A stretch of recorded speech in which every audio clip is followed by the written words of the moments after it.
Keep a fire burning red in a judicial representing of a comes hard here, you know. Big up Kidaki, Buxton massive. Hey Babylon boy, you go on like come son. Red. Never joke, never joke, never joke. Oh, money, never money, never money, money, never money, money. Now know what you can I be money, money, never money, never money, money, never money, money. You can keep your conniving money. When you been a corrupt in a business be money. Now because your money down, you come with conniving money. When you had your pocket full in a business be money. Now because your money down, you hustle for tell me money. Yes, money, never money, never money, money, never money, money. Now know what you conniving money. Neighbor, joker, neighbor, joker, neighbor, joker. That's all the money that me walk for. A 2 pound note and a kill that piece. A 2 pound note and a kill that piece. A 2 pound note and a kill that piece. This is all the money that me walk for. I said money, neighbor, money, neighbor, money, money, neighbor, money, money. I know what you can I be money. Oh, Joseph. Guyana and Guyanese, at home and abroad.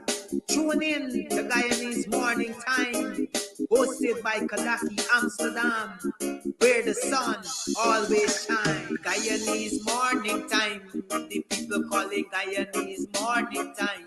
Rhythm, Guyanese Morning Time. Intelligence and knowledge run the front line. We go again, Guyanese Morning Time. The people call it Guyanese Morning Time. Rhythm, Guyanese Morning Time.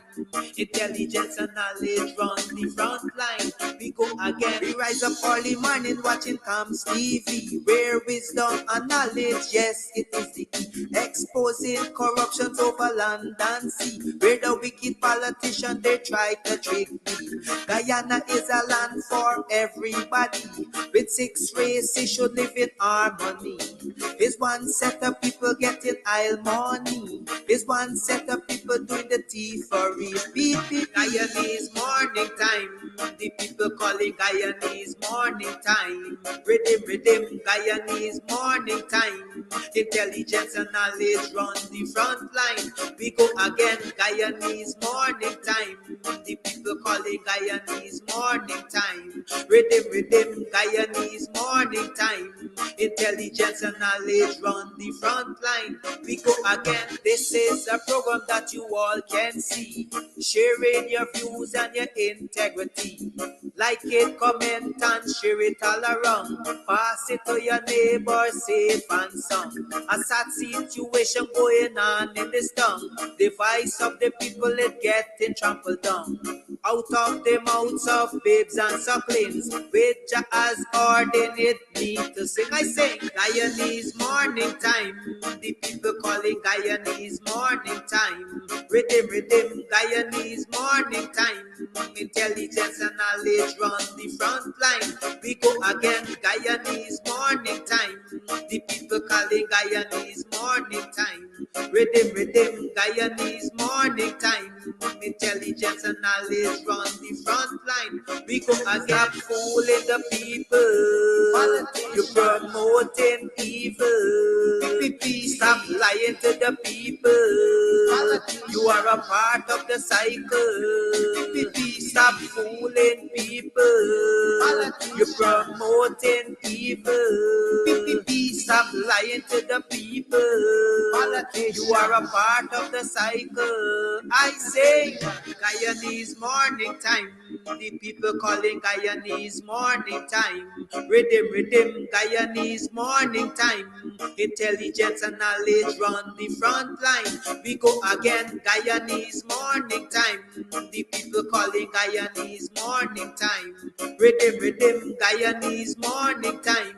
Intelligence and knowledge run the front line. We go again, we got Breakford, Bork and Mark Benchcop, David Hines and Kadaki Amsterdam, Sherrod Duncan, Nigel London, Normal Brown and Gavin Matthews. Big up Paslow, Port People Governor, Simona Brooms, Robin Simpson, Hampton Green and Winston Jordan. And yes, we can go right on and on.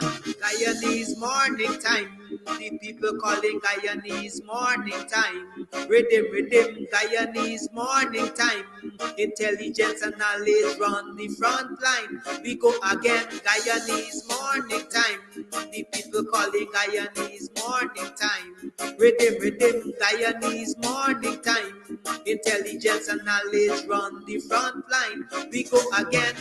The relatives and friends of young Wyndham Bacchus, they deserve justice. The family, the relatives and friends of our in Boston, they deserve justice. The family, the relatives and friends of Peter Headley, they deserve justice. And so when we say that Guyana is an apartheid state, we have the evidence to show.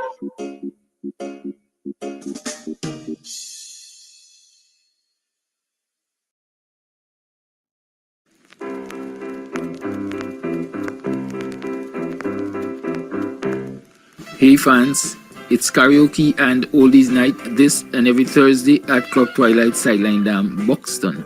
Dance to the magical songs of yesteryear by popular DJs and Camps Audio.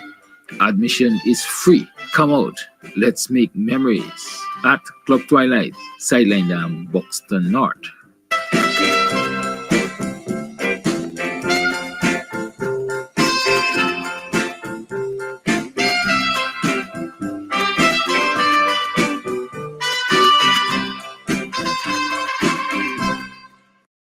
You can get meat anywhere, but for the best cuts of chicken, beef, pork, mutton, and lots more, check out T&W Harris Butcher Shop, located in the East Rheinveld Market Meat Section.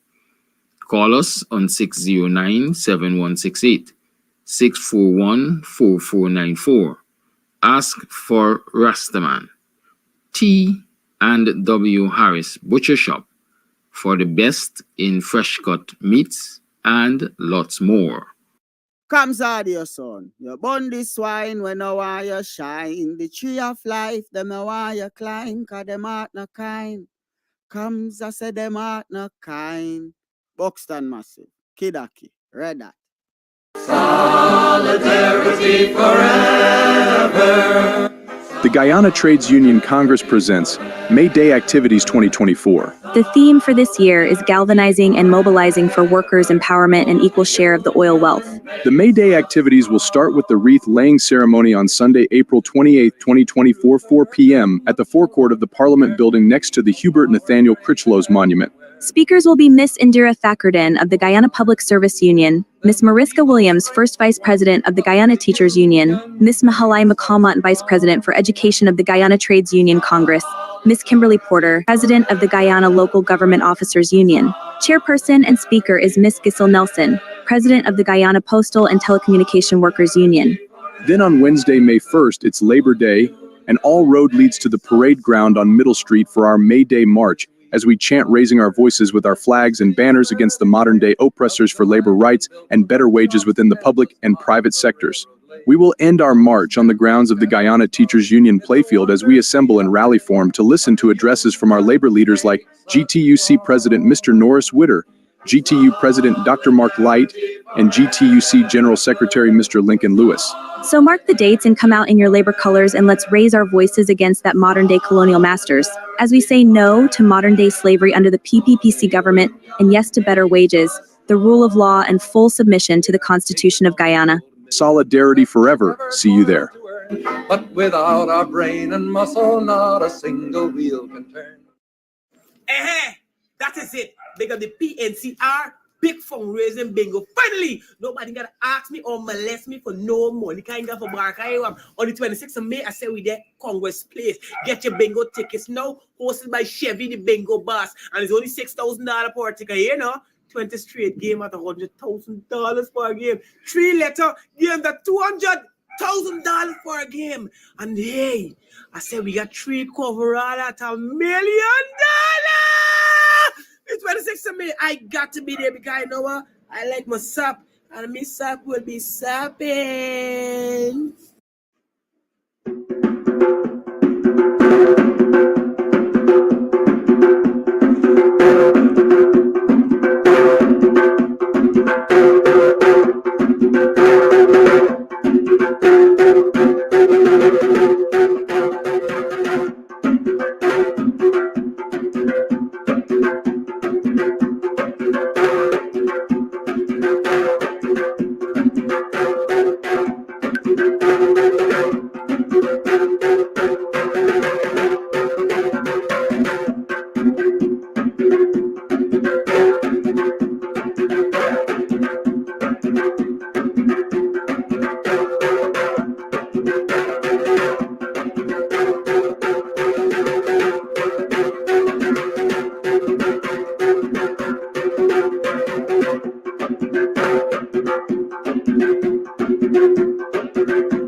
It's 7 hours 38. That is 22 minutes to the 8 o'clock hour. I guess you should be on your way to work.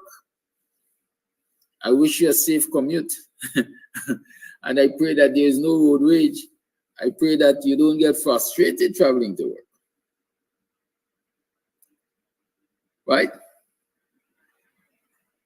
Those are some of my fervent prayer. I hope you have had a good weekend. How did you survive Friday? Friday, I wasn't on. Some people talk about being uneasy when they don't see me on and so on. And tell you something, sometimes I could be spiteful bad, you know. A lot of people were messaging me on Friday. We ain't seeing you're on, the program is on and so on. And I refuse to answer. Right?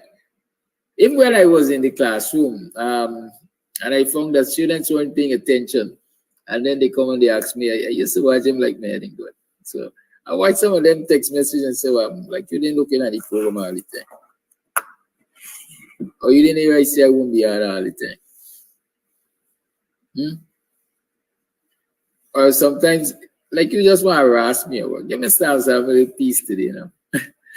Yeah. There were a lot of persons who were inquiring if the program wasn't on Friday. But I did say, I think several times in last week, definitely Thursday, I explained why it is I was doing the free talk on Thursday instead of Friday, because I had to go to court and so on. Right, so how was your weekend? What happened on Friday through to Sunday? You make money? I hope you all make money. Did you bear witness to the wickedness of this government? I hope you did that also.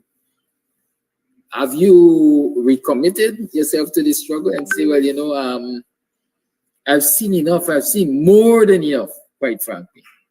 And since I've seen more than enough, it is really time for me to join this struggle to fix this country and to fix governance in this country. Right? As old people that say, you can't see them at daytime and wait for look from nighttime with your lamp. You know, makes sense. Right?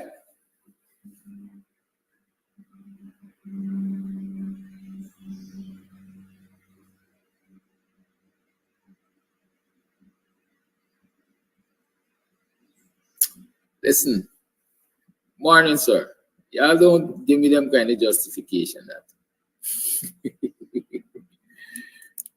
Right? Who names your child? Who names your child? The neighbor doesn't name your child. It's you that's name your picnic. Unless the neighbor got what should I say? Some kind of rights, privilege to name a child. Right?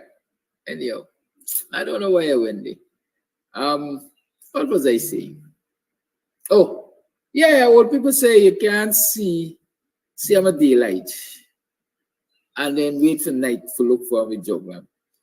Especially in this day and time when, you know, it's black out all the time, right? If you see them daytime, pick them up. Because I guarantee you, it could do harm to you in the dark. And so when you're seeing all these abuses, all of these excesses, all of these wickedness taking place in this society, you must, somewhere in your soul, determine that you need to do something about it. Because it's not going to end good. It's going to only get worse. Aye, the luxury of sitting at clock twilight. Yes. Good. I feel better when I get off in the like this. Sometimes I don't like the confinement. I like spreading wings, as they say, spreading wings. Camps TV t-shirt. We still have some available for sale, you know. And we're coming up to another anniversary in July there. And so those of you who did not get yours last year, you should start placing your order for your t-shirts. Only $20 a t-shirt. And those of you in the US and so on, we have them available there so they can be shipped to you. Free shipping. Good. So you can do that. Yes. When I look around this society, I mean, I've been looking for quite a while. You know, when we start to talk about certain things, it takes me back, way back. So long I've been paying attention to this society. And that is why I think when I come to talk to you about stuff, I have the experience of seeing things over the years, through the years, that I can really share with you. Good? Just over the weekend, I was reflecting on, before I talk to you about the weekend reflection, I hope I don't forget it by the time I'm ready to go back to it. A lot of you want to know what went on at court, right, on Friday. I know a lot of you want to know why I was even at court.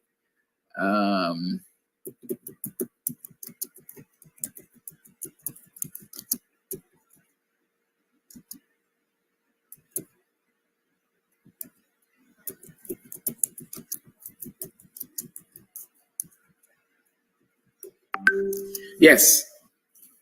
Well, I was at court because I was sued. I think I told you I was sued. I was sued. So I had to go to court. Yes, Friday we went to court. It was the first appearance in court. I would say to make a defense. And so on Friday I went there. I can't give you all the details, honestly. There's some amount of confusion right now, so I can't give you all the details. But the long and short is, I'm satisfied that my lawyers are doing what they have to do. You see Anderson Esquire, Chamber, they are doing the matter there for me. Renee Marcus might be the lead attorney on that, I'm not sure, but definitely it's Renee that I've been interviewed by and so on, and I discussed brief and so on with and so forth. But it's going to be Yaga. What are doing? It's going to be an interesting case, right? Friday's hearing was conducted by Justice Navendra Singh. Yeah, Navendra Singh. It's going to be an interesting case for me because we'll really, I think we'll really see how the judiciary operates in this country. It's going to be interesting. Even if I don't get Usumi, a chap named Mohammed Kalanda. Yes, I was sued by a man whose name is Mohammed Kalanda, the CEO for Queensway Security.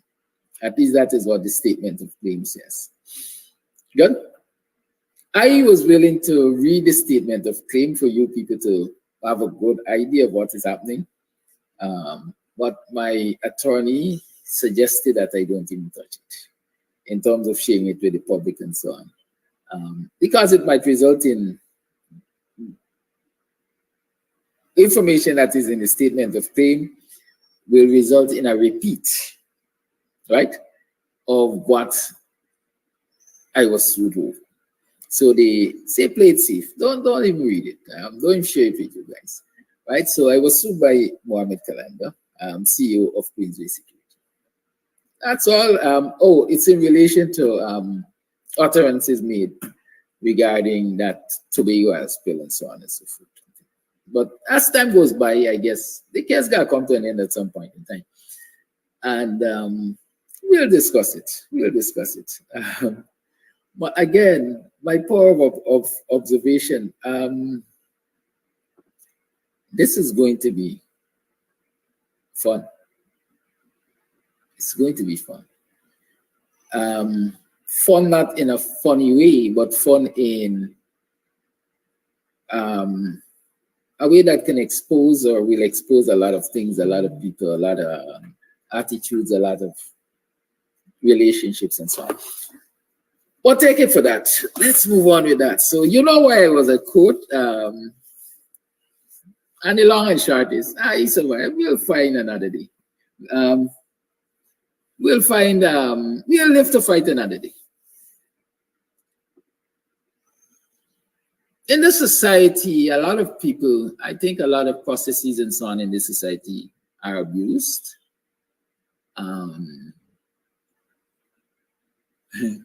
They're abused, and because that abuse is allowed because there's no strict separation of powers in the society. People can call people and say do this or do that, and then they don't stick to the rules and regulations and protocols and so on. They just do as they're instructed, right? I see recently the Director of Public Prosecutions wrote to a magistrate to discontinue the trial of a man who allegedly discharged a loaded firearm in the public. That incident apparently resulted in a number of persons being injured and rushed to the hospital. There's a video there to it. But the DPP says that by the power vested in me,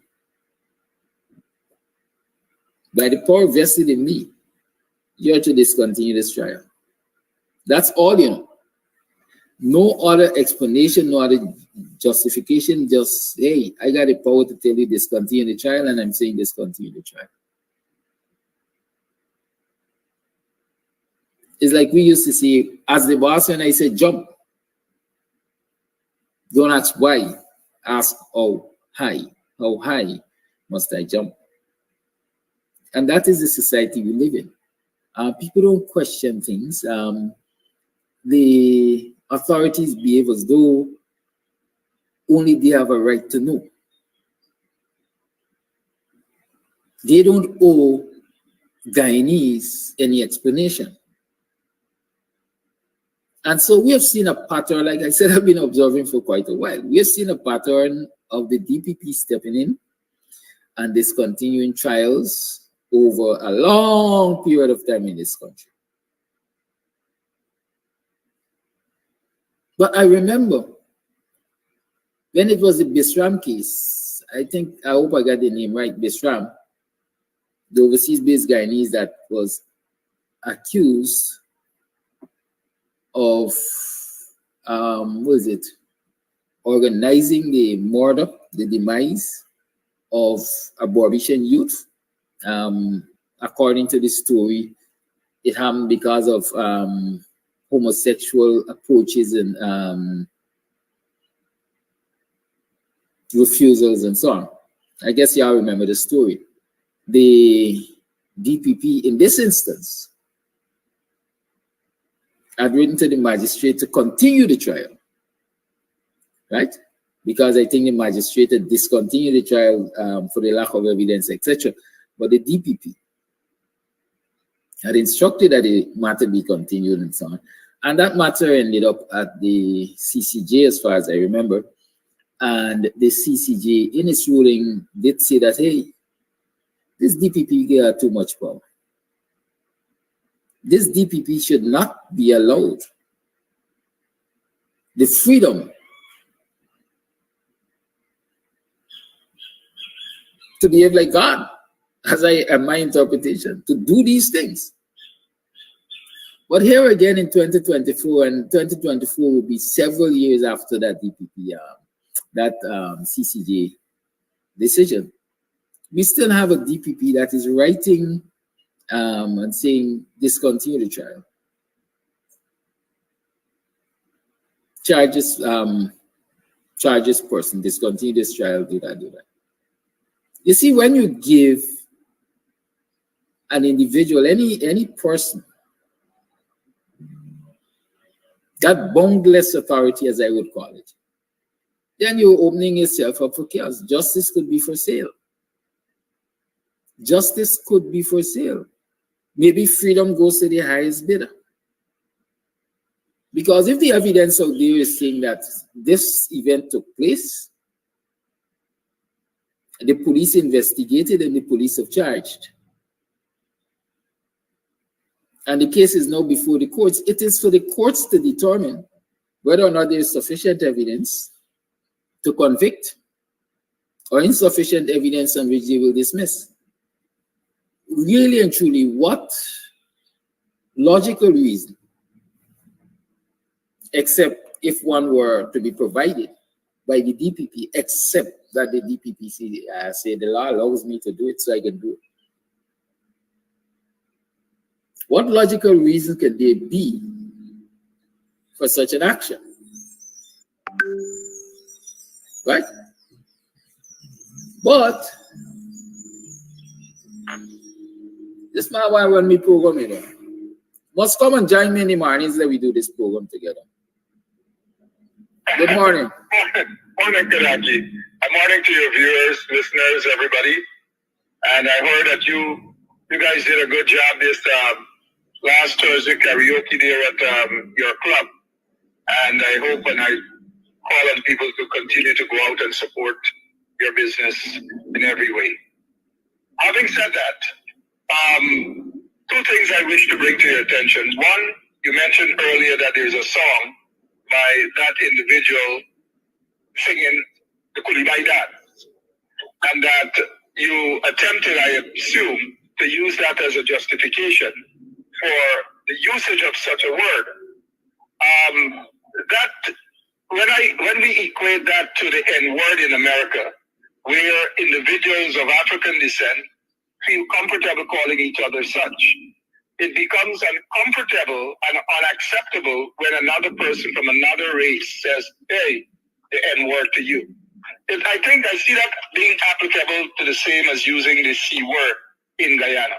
But we have other important matters to deal with. I heard about your case, and it's basically a test of another test of the judicial system as to whether it is balanced or whether it is corrupt or whether it is racist, that they have one set of laws for African Guyanese and another set of laws for other Guyanese.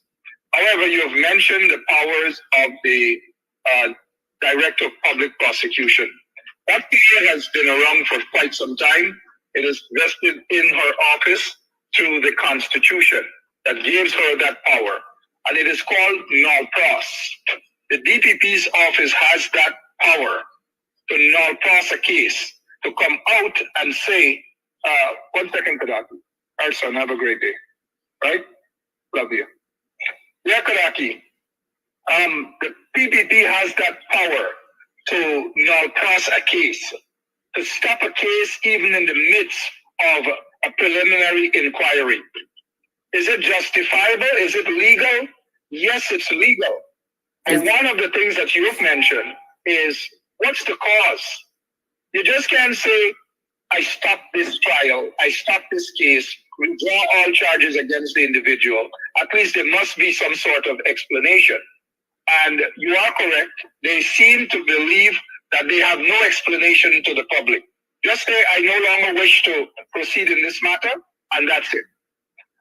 We are seeing a very, very troubling trend by the DPP chambers, where they selectively now cross cases without any explanation on suspicion that maybe the reason behind now crossing these cases have to do maybe religious reason.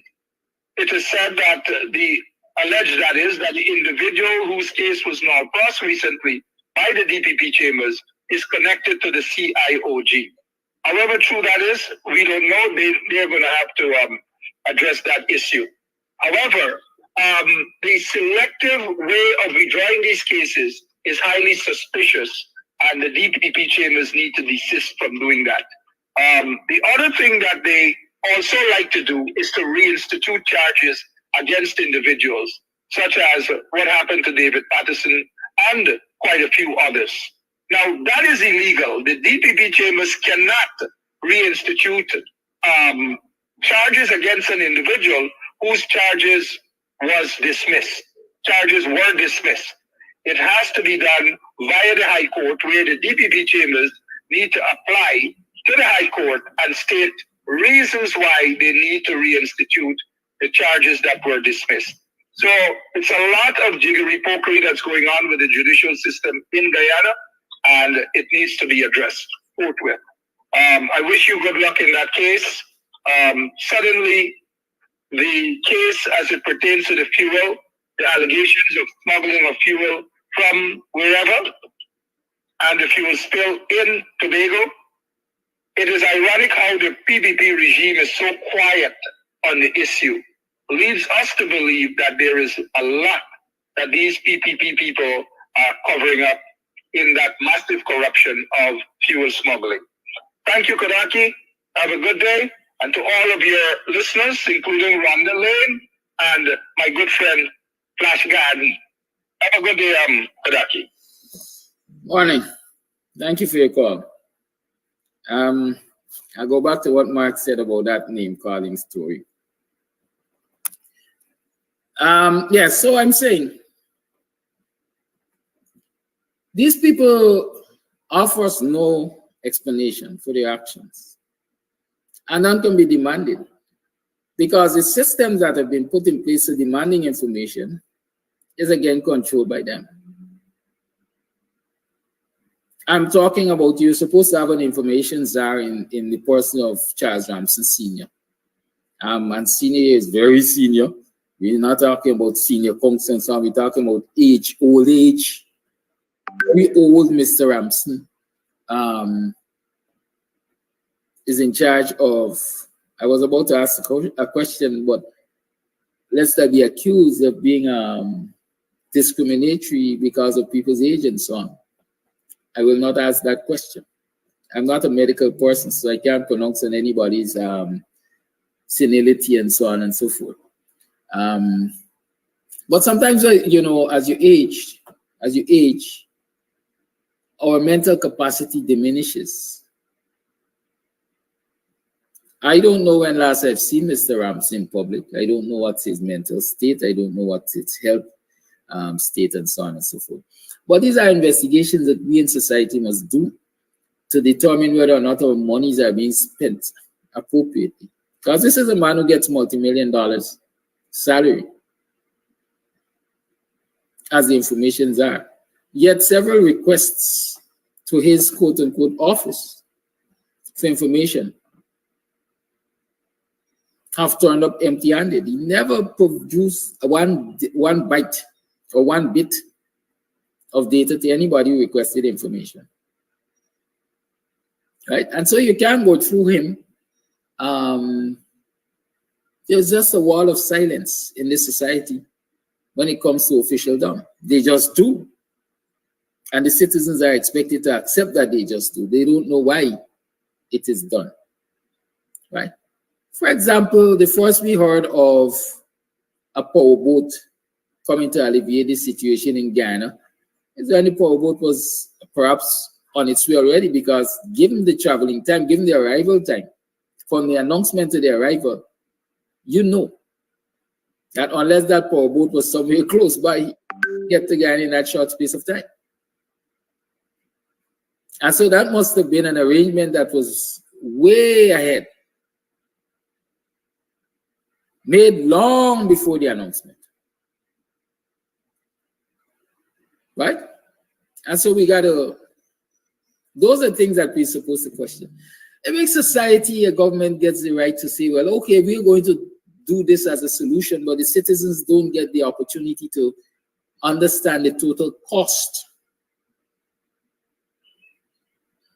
to them, to the nation's coffers of this quote-unquote solution that the government has come up with. Only Guyana, you can't question nothing in Guyana and getting no information. It's as simple as that. Right? Understand that.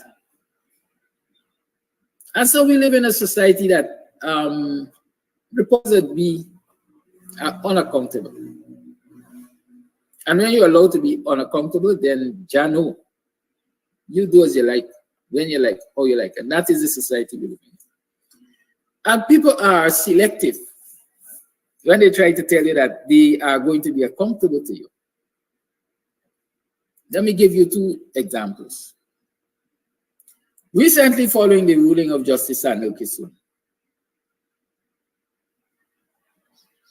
I see the bald monster ranting and raving. And in his rant and rave, he said, judges don't have to face the electorate.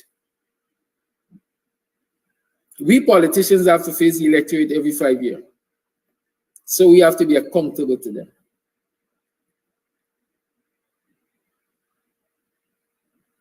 And so I will criticize the justice's ruling because I have to be accountable to the voters. So where's the accountability? Where's the accountability? Let's understand. Give us some accountability. How many oil deals were signed recently? Who are they signed with? Who are the shareholders of many of the companies that they were signed with? How much money have we collected recently? How many barrels of oil are we pumping?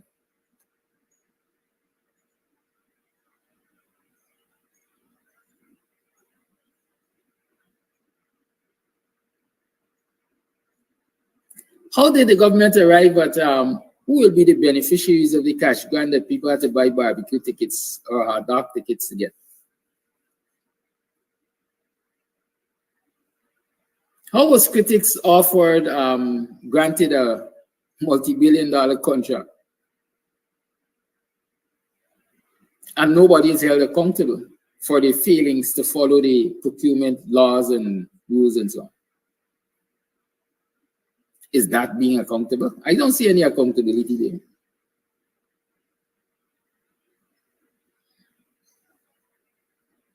The Attorney General recently said that they are accountable to the citizens of Ghana. And so again, they have to appeal the ruling of Justice Kisun. Because in short, paraphrasing, the ruling puts the nation at great risk. People could strike willy-nilly and draw money from the consolidated fund, although they strike.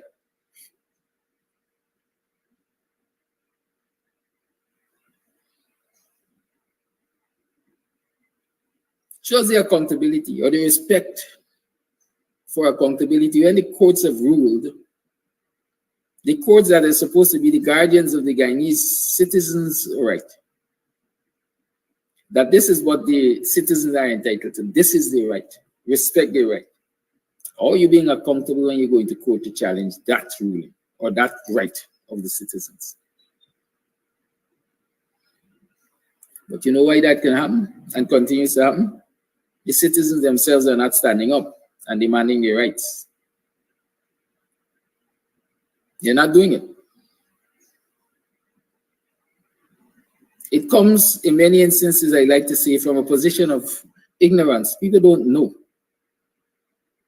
And if you don't know, you can't defend.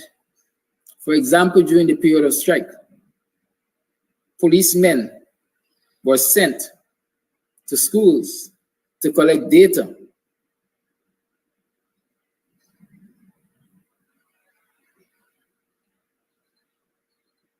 To collect data regarding teachers' attendance, students' attendance and absences. If the head teachers were aware of what the correct protocols are, then those policemen and women should have been driven out of the schools. Chase them out in school. Get out of here. You have no local standard. You have no right being here. This is not police matter.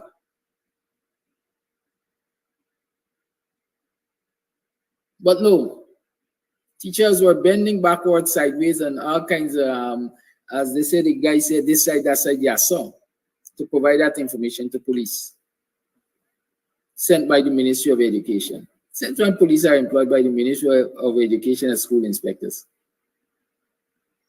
But senior teachers participated. And so, to some extent, they legitimized the process.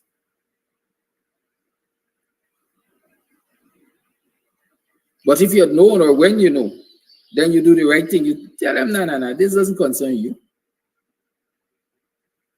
Get out. I'm not going to provide one bit of data to you. Get out.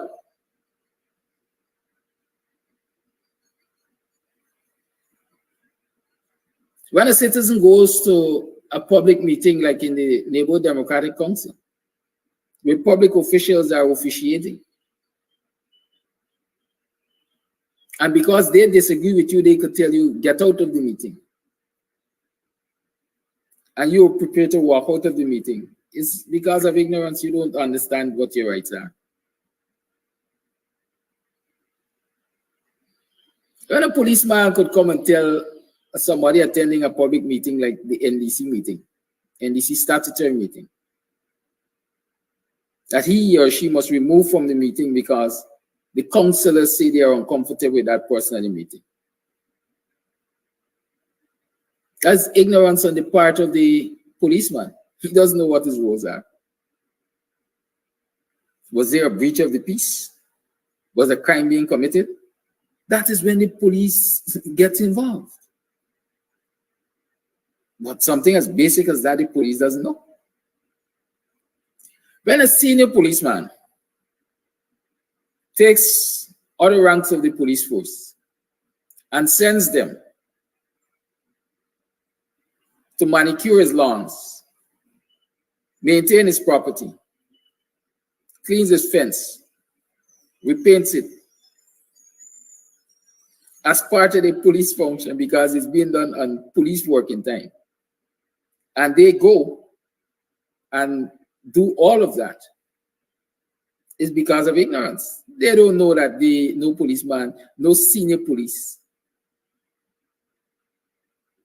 should send them to do personal duties at his or her home. But they do it anyhow. Is it ignorance?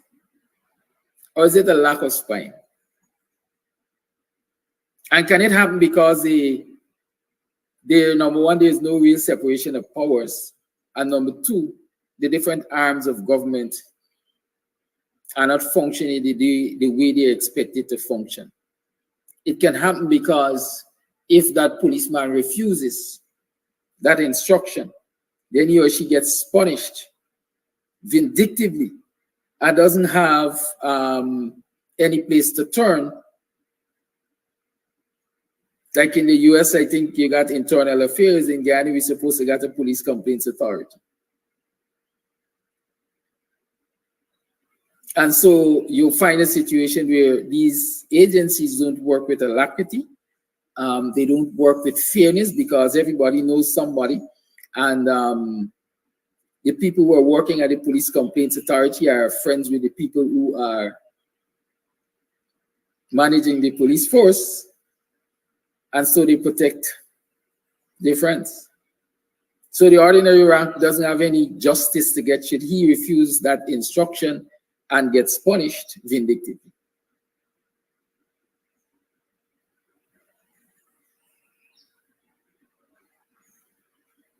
Is it okay for a magistrate, a sitting magistrate, a judge, or any other quote-unquote arbiter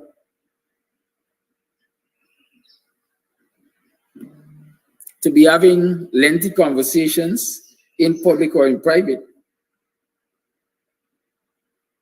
with a complainant that has a matter before them? Is it? Is it ethical?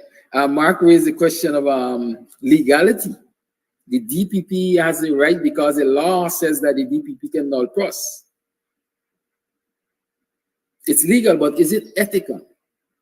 Especially given that there are no explanations to these decisions. Is it okay to rely only on legality?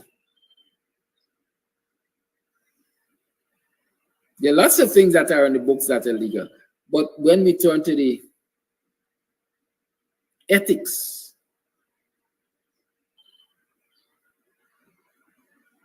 then there's another, as I would say, consideration to be made.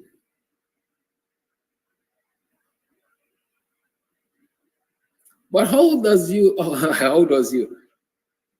you fix a society with all of these issues if the citizens are first and foremost ignorant? Secondly, if the citizens are not interested in seeking education. Thirdly, if the citizens who are educated are not choosing to lead with their education. And if the citizens who have been offered leadership are not accepting to be led to confront the wrongs of the society, how do we fix it? So there's a whole big challenge in this society. We recognize every day we come here and we talk about all the ills of this society. We talk about what is necessary to fix the ills of this society. But that is all we're doing, we talk. Nobody's acting to get it fixed. Those of us, the few of us, as one likes to say, the faithful few, who are upfront and challenging the status quo, put ourselves at extreme dangers, while the masses are continuing to accept the abuses. And so majority rules. So if the majority of the people are willing to accept the abuses, then the abuses will continue. But if the majority of the people decide we ain't gonna take it no more, we're gonna stop. Case in point. Reminds me that I said I'm always observing, and I've been observing for quite some time. Every time the PPP is in office, small business people suffer. Every time the PPP is in office, small business people suffer, especially those business people, itinerant vendors, I think that's the correct term, them business people that we just call pavement vendors and so on. They suffer.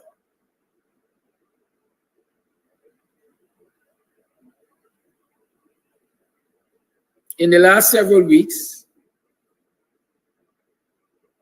persons were removed from outside of Monishwar. I don't know if that is by a court order. Has anybody checked to see if it was by a court order? or somebody pays somebody, or somebody calls somebody, and somebody instructed somebody to just go there and paint some signs. No vending and so on and so forth on the block. Again, it is out of ignorance that a lot of people allow a lot of abuses to take place. Because I'm sure I want to believe that no court order, for example, was presented to any of those vendors to say, you can't sell hay. The court ruled that you can't sell hay because it's an infringement on this businessman's right to have a monopoly in this area. But everybody accustomed to being bullied, accepting bullyism, just say, all right, they paint up the place and they said no vending here and so on and so forth. And some friend of the businessman must come and say, I can't vend it, or we're going to lock you all up and so on. Nobody tested the system. Has anybody gone to court to challenge that? No. Banks DH. Let me call it for what it is, Demico House, IDO, and so on. Same situation. Has anybody gone to court to challenge it? No. People just cracking. I understand that vendors in the vicinity of Wellington Street now have been issued instructions to remove from there. Are you recognizing a pattern? That was the pattern of the PPP all along. Every time the PPP is in government, street vending, itinerant vendors come under pressure. They toss them all over the place. They dislocate them. I remember in the past there were big protests in the city against that. Y'all remember when those vendors were moved to Donkey City years ago?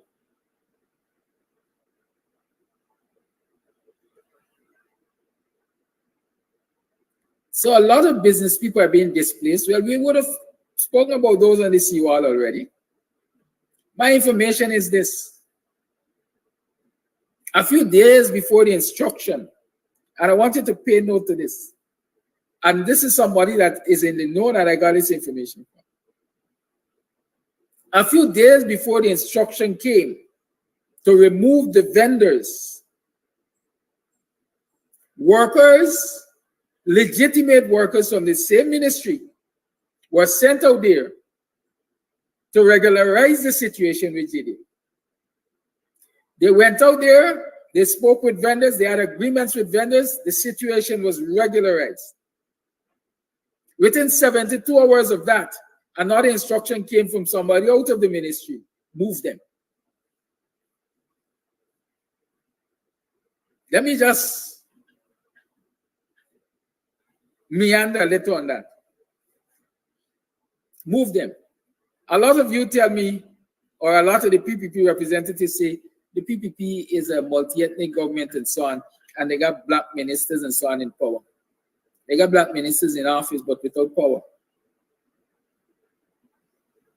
Because Ejil's instructions were overridden by somebody out of his ministry.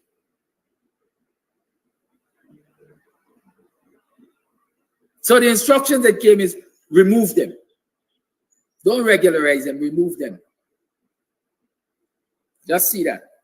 That's an example of where the power lies. Some people sit in office, but they don't got the power. And I will maintain that is a case of many of these black Uncle Toms who are serving the PPP to continue to do harm to their people. So the next place they're removing people from is in the vicinity of Wellington Street. You know, they got some businesses there. Y'all going to check and you're going to see who businesses.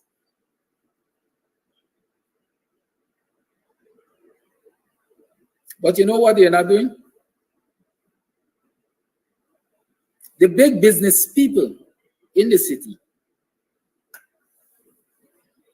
that are infringing on the rights of the citizens are not being brought in line. They're not being brought in line.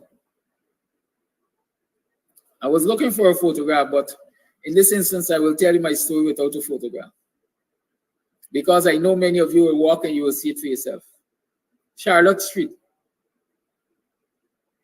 Charlotte Street. Go to Charlotte Street between Wellington and King. And you see what the Biharis and what other big business they got on there.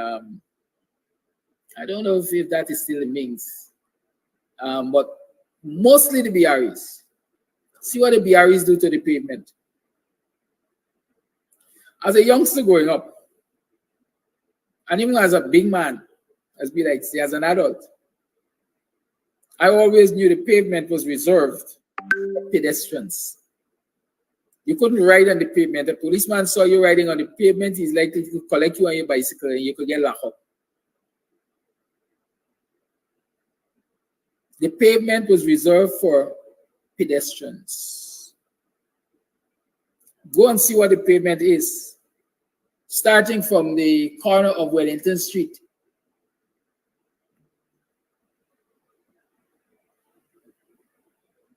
So maybe where, for the greater part, where the BRE's building end, wherever section they control there. But go and check it out for yourself.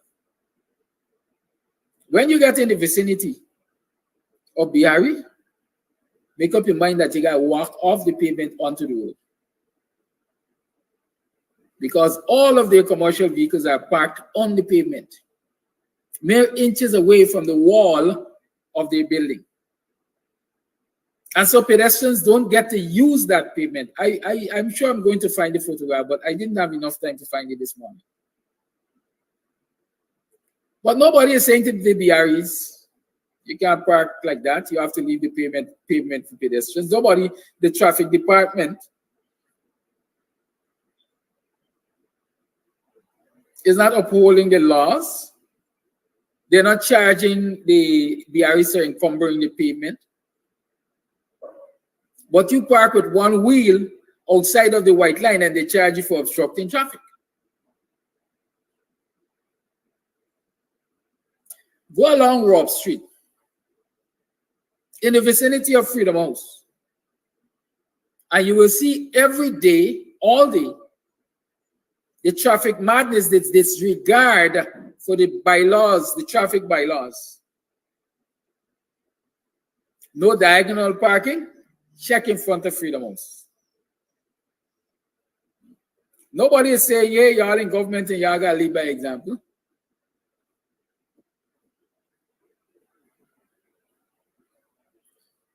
Permanent now this joker comes and asks me, you compare a movable object to a stationary one.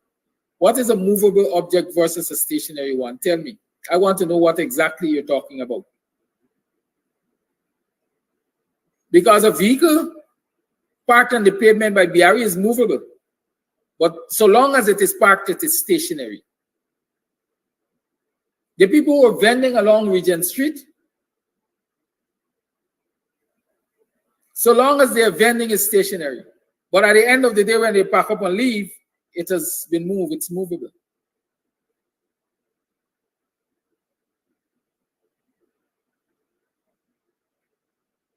And that's why we got so much problems, because some of these idiots who come here and talk foolishness in the morning in the government. But beasts don't think. Beasts don't think, and that is what they are.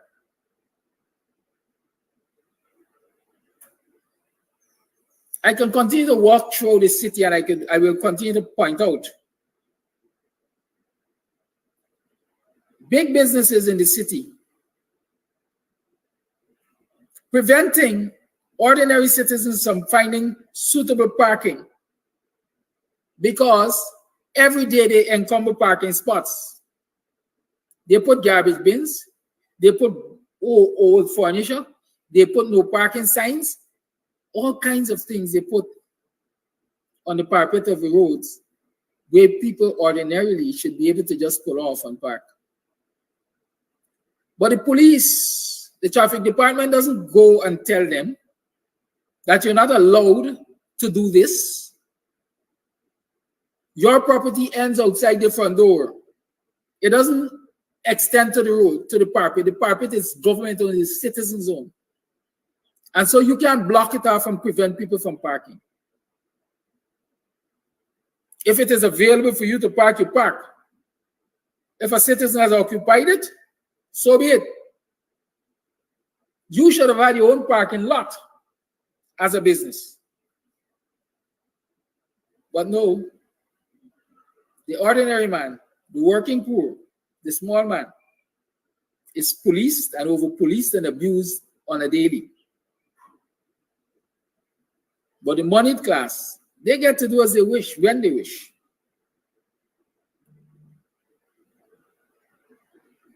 But I don't see the citizens. I don't see the citizens standing up against that ill. So Parmalan tells us those vending stalls are permanent structures and they are there for 24/7, causing a hindrance to not only pedestrian walking, but a hindrance to cleaning. Parmalan, I want to know what you're talking about. I like clarity. I don't like to remain in ignorance. I like information. So shine your light. Shine your light.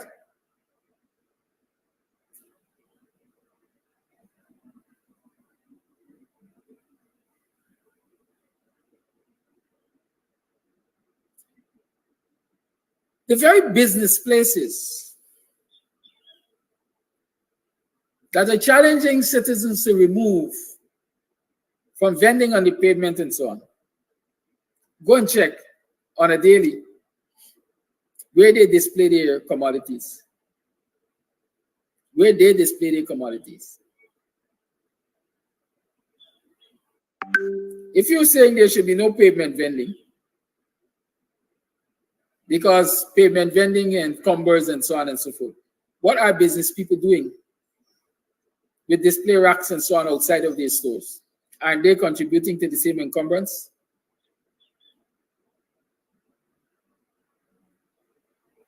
But who tells them, no, you can't do that?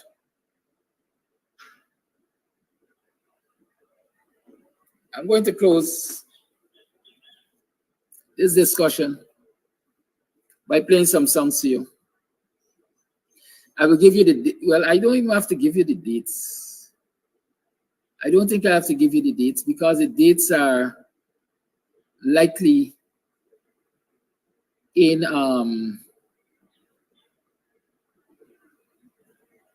the videos I'm going to play for you.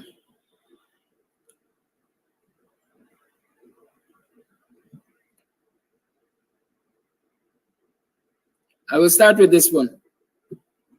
Y'all. Sunday morning. This going on at Lisa right now. I just jumped out of my bed. And this is what's going on in this lady's place here. Lisa on Cherry Street. It's Saturday morning. The 27th April.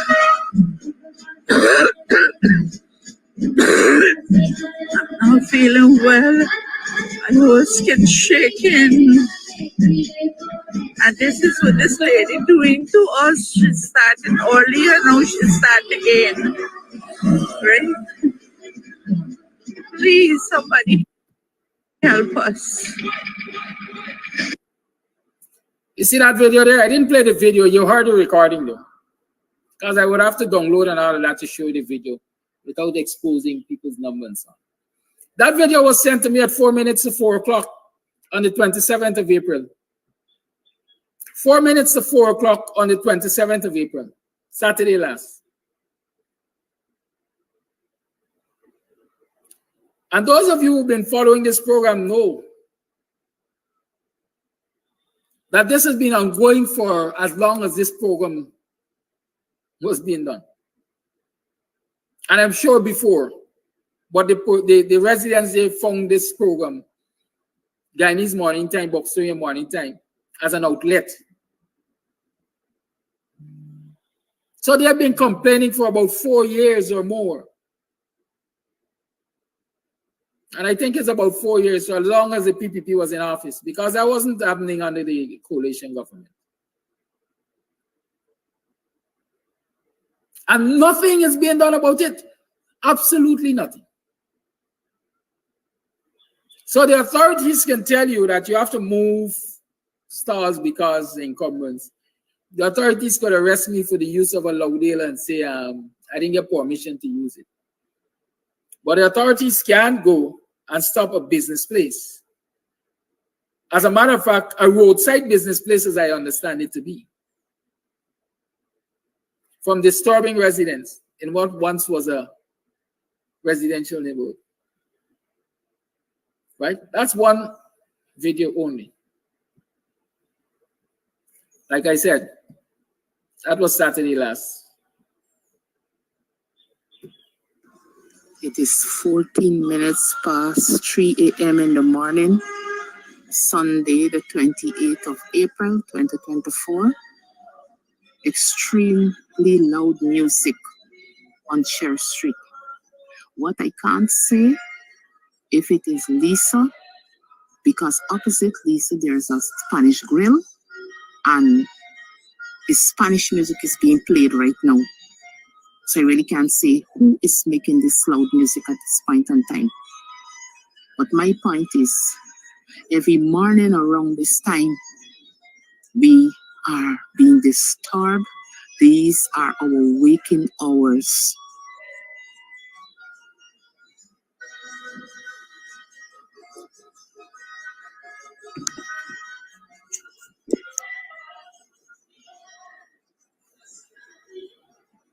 If it's the Spanish grill, well then, they doing now what Lisa getting away with. They're learning from the best. Let's say that. It is 5:38 a.m. in the morning, Sunday, the 28th of April, 2024. And this is the position at Lisa's restaurant and bar. Nobody's addressing this lawlessness. Nobody's addressing it.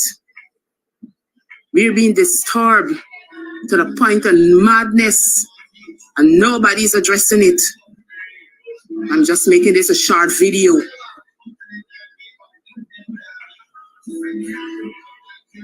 Lawlessness, too much in the place, and then you can't even speak for your right.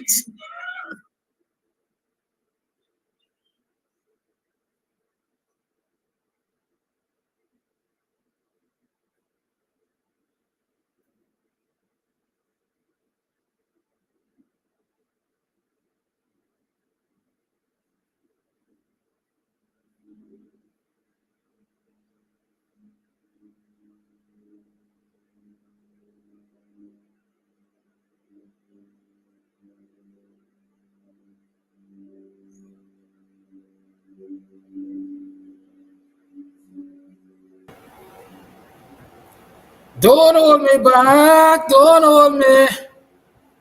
Me beg you, don't hold me back. Don't hold me. Man, where's the law and order? So, just an update. We spoke, myself and neighbors. Morning, are you morning? Welcome to another program of Guyanese Morning Time. I am your host, Kidaki Amsterdam. It is 7 hours 30 on the 30th day of April in the year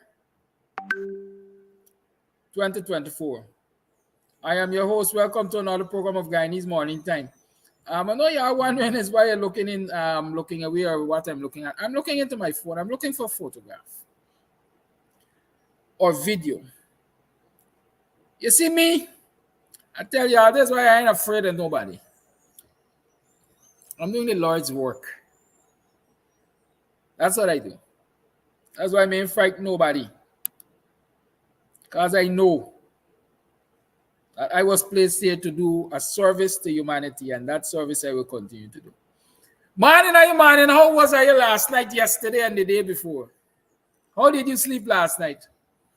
How did you pass the day yesterday? What did you achieve yesterday? Do you have renewed hope in humanity?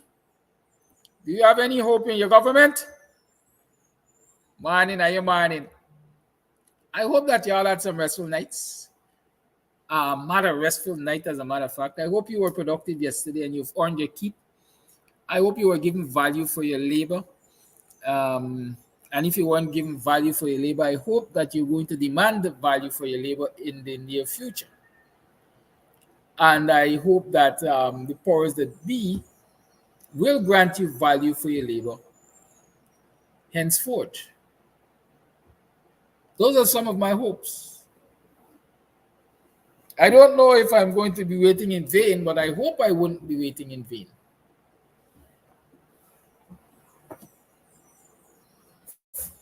Because I will endeavor, as I am doing right now, to do right by the citizens of this country, to fight alongside the citizens of this country.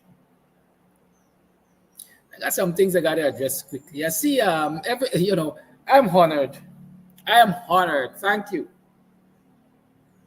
I don't have the title honorable, but I'm honored. Every day I see in 3 and 4 of them crawling out the woodwork.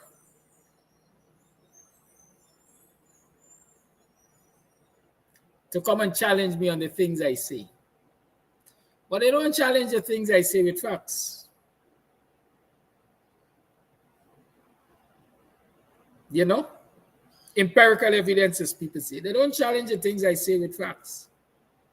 They don't even challenge it with truth. They just come and they spew a certain nastiness. That's what they spew, nastiness. They cuss, they call you this, they talk about that and thing. They call you back to the 60s. And even the 60s, even the history they don't get right. I see a man saying in Barnum days, if you talk, you would end up in jail. Well, here, I was born in, well, you all know my age by now, I don't hide them. And I'm looking damn good fit. I was born in 1973. And so I had at least 12 years of Barnum. When Barnum died, I was at least 12 years. Right? Assuming, did he die in 1980 or 85? If he died in 80, I was at least 7 years. 85, I was at least 12 years. I think he died in 1980. Don't ask me to remember that. That history, I can always check something. But the fact is, by the time Barnum died, I was a conscious human being. I was a youngster.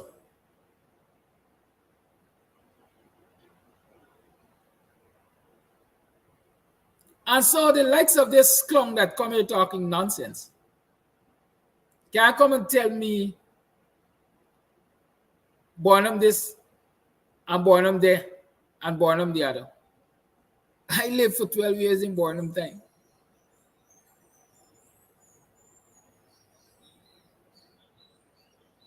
I see Barnum walk through the village or villages and people cussing and he cuss them back. You know what I'm saying? I dare you to contest that fact. Barnum was a man among the people he used to interact with, the people he used to treat. I went to Hope Estate. And people cuss Barnum and Barnum cuss them back. No police was involved. Nobody got locked up. But I also lived in a period where a youth man was on a water distribution truck. And Jack the entourage was passing and he showed him, he made a finger. And he ended up in jail or locked up. They locked him up.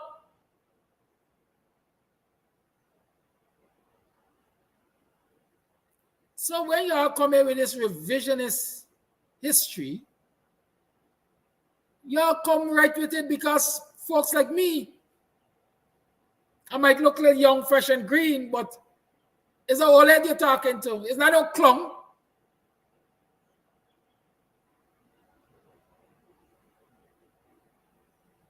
Apart from living those days, I'm educated, I'm read. Widely read. I could do good research. That's why I could tell you all about the ERP and the benefits that the ERP were intended to and brought to this country that the PPP enjoyed. I want we got there yet.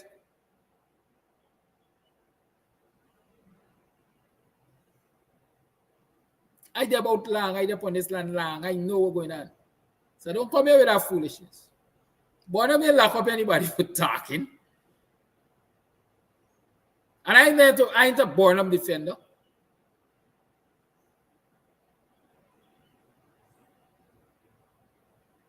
The history is there. Just as how I could show you that Jack Dio lock up a youth man for showing the entourage a middle finger. You bring the evidence and show me who Burnham lock up for talking. Do that.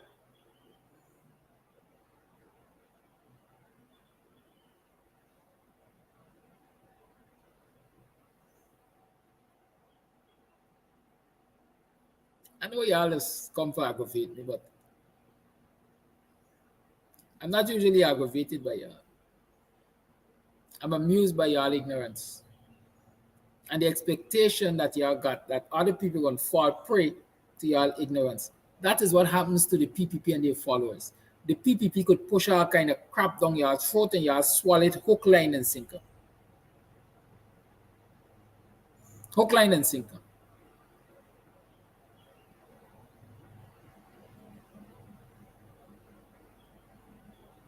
Audrey is saying that the system wasn't in the 80s.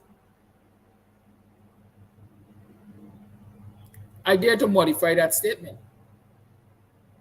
There was always corruption in government, but corruption was not as prevalent. Corruption is now the order.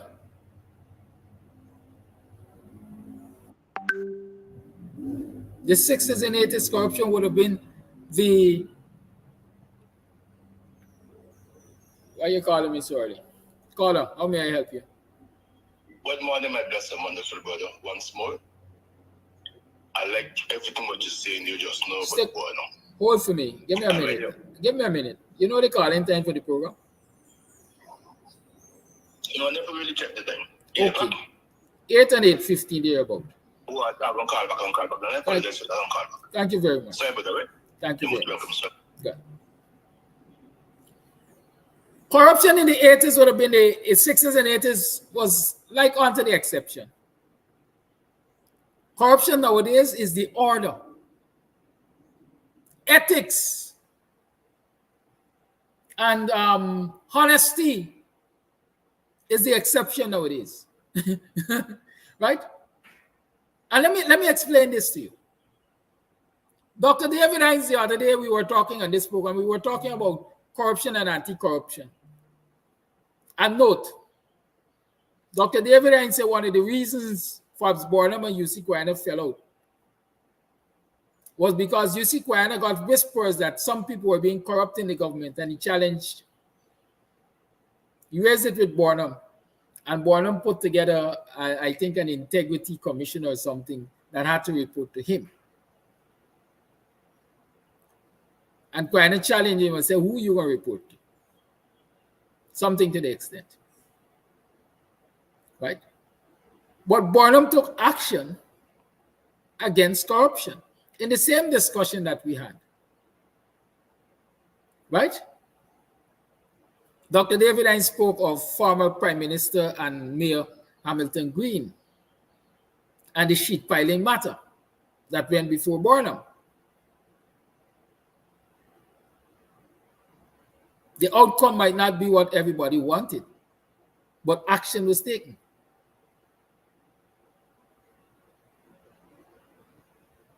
And I'm sure if you were to check, you can go through history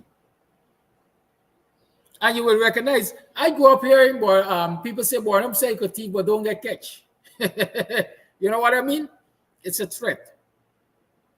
Do what you want, man, but don't get catch. In other words, if I catch you, you're going to pay the price. As a matter of fact, let me tell you something. I mean, it is alleged. Let me say it is alleged because while I know the story, all right, I don't need to call anybody's name, quite frankly. I will remember. Some of you might be able to identify that story. I know of a senior army man who lost his seniority and his job, if I remember, because he stole GDF's property. I think it might have been some windows.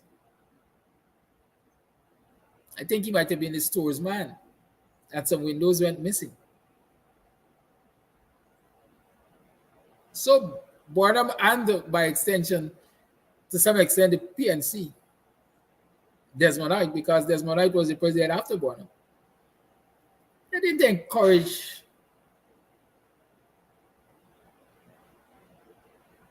blatant corruption the way it is encouraged by the PPP. Let's keep that in mind.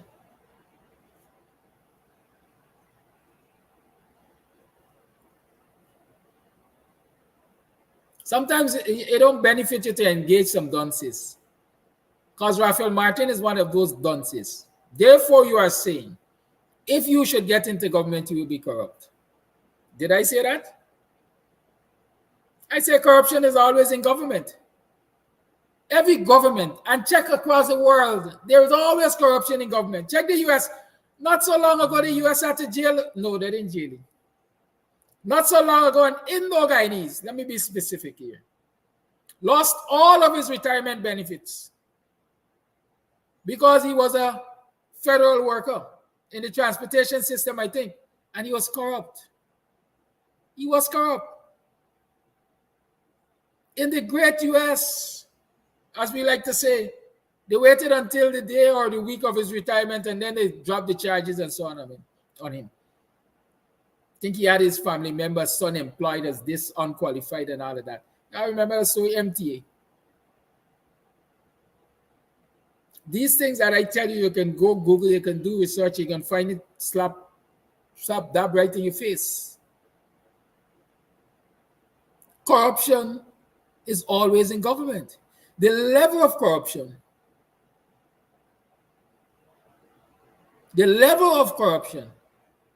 is what becomes troubling. Because when corruption is not endemic, when it is not a low brother, quite frankly,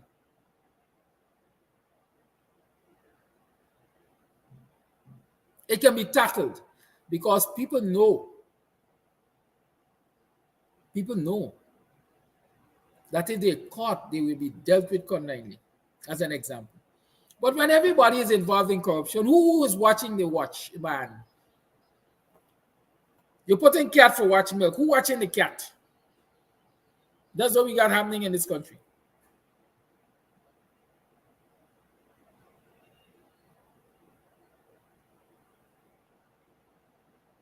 You think the PPP didn't know who smuggled $70 million US, I think, in gold? The gold that was held up, I think, in Curacao. But how they going to talk? All of them in bed together.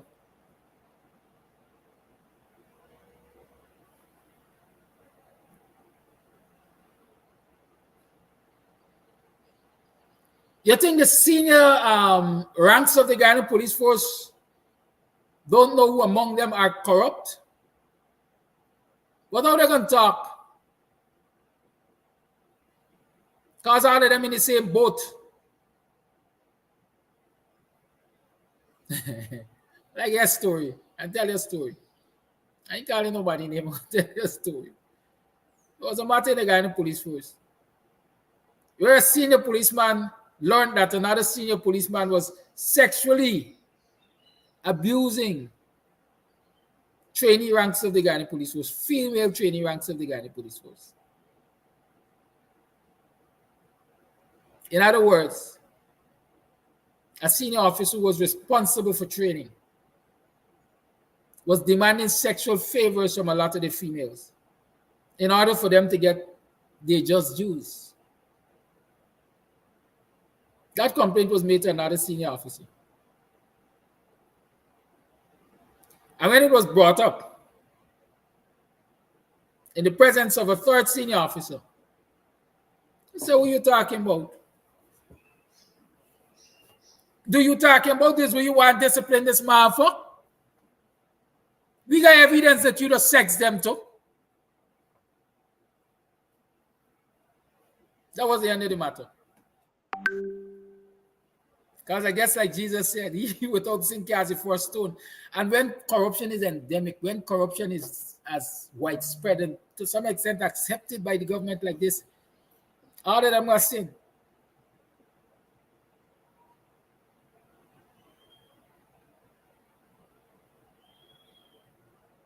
Right? All of them are sin.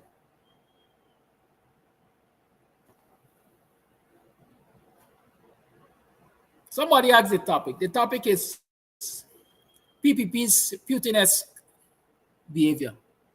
In other words, the PPP behaving like Putin. A lot of the actions are, and it's not necessarily Putin, but Russian-like. Guyana is little Russia as we speak. I'll explain that to you as I continue with this discussion. Somebody say, so you're saying that because the BREs infringing the law or the city bylaws by encumbering the pavement, people have a right to do that? I never said that. Again, it's an illiterate conclusion that these Guyanese, Christine or whatever his name, whoever the one is, that they just come up with. I don't know where they just come up with these reasoning. Right? I don't know where they just come up from with these reasonings.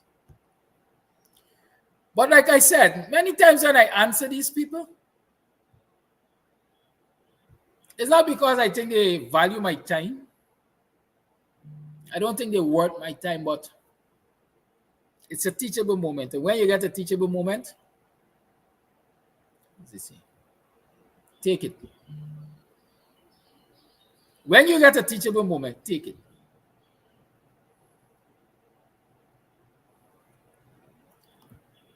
It can be right for the BREs. They seem to treat you as if can be right for the BREs or any business place, as a matter of fact, to encumber the pavement with parked vehicles or anything, as a matter of fact. And it is wrong for the ordinary man, ordinary woman, working poor, eking out a living, to be punished for similar activities. Can be right. It means that there's a law for the rich and there's another law for the poor. The Constitution never intended it for that. All are equal before the law. That is what they say. That is what they say. All. Every single one are equal before the law.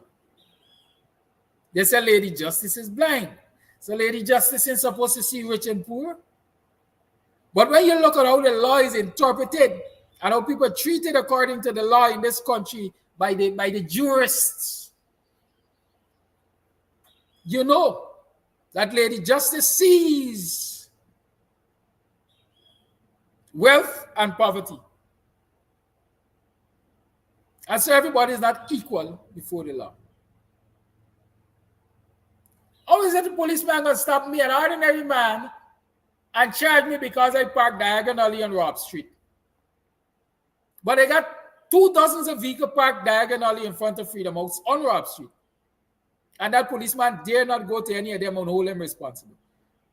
In the US, senators and all of that can't do that. The law is the law for everybody. But in Ghana, because you're associated with Freedom House, you could park how you like, you could double park. And this is, I'm sure people see this every day on Rob Street. And the police will pass all of them at Rob Street, at Freedom House, Wellington or Rob, and come and find me somewhere down Lower Rob Street.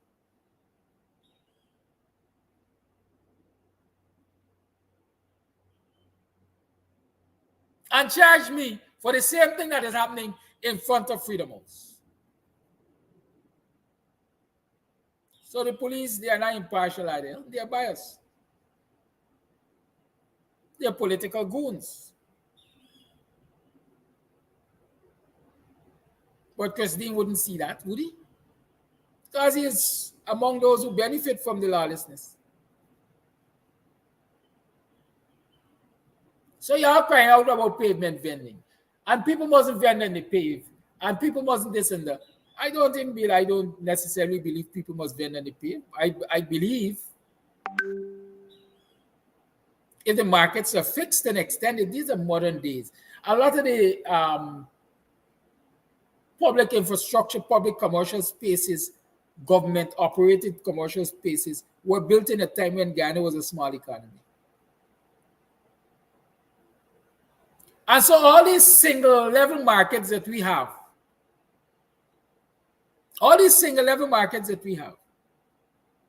should not become multi-level markets. But your government is showing a vision. They're building more sprawling markets. Come down to Monrepo, where Polorian Iqbal is $1 billion business.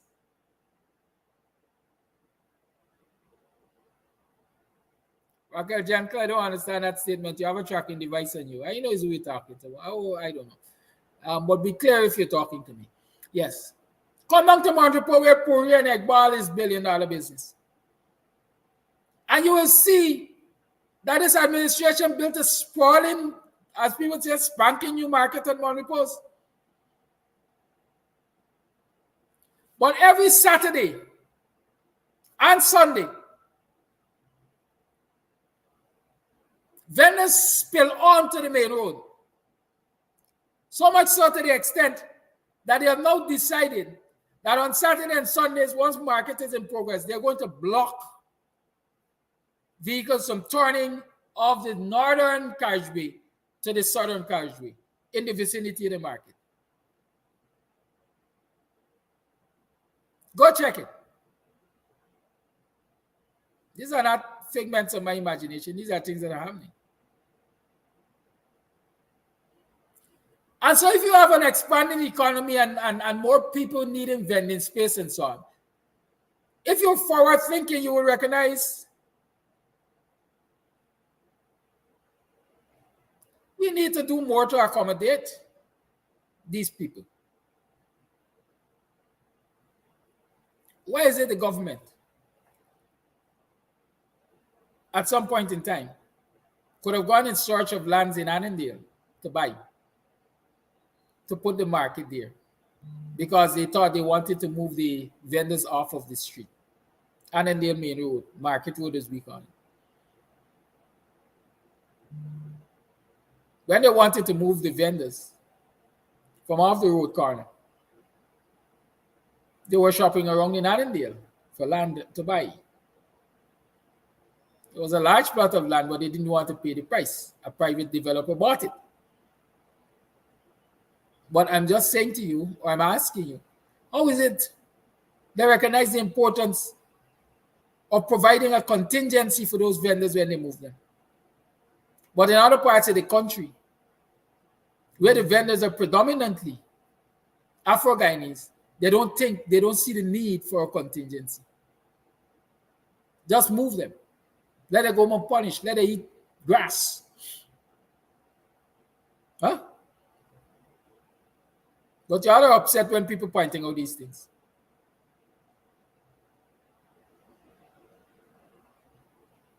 The government has not been visionary. They've been there for 23 years plus.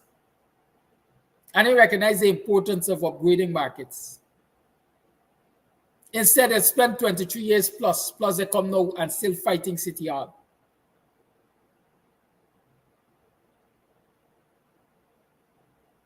If City Hall is empowered, then City Hall can do more for the people, the city dwellers. So all those low-level markets should be high-rises now. But no, the government only see the importance of hotels as high-rises and specialty hospitals and so on that their friends and cronies are building.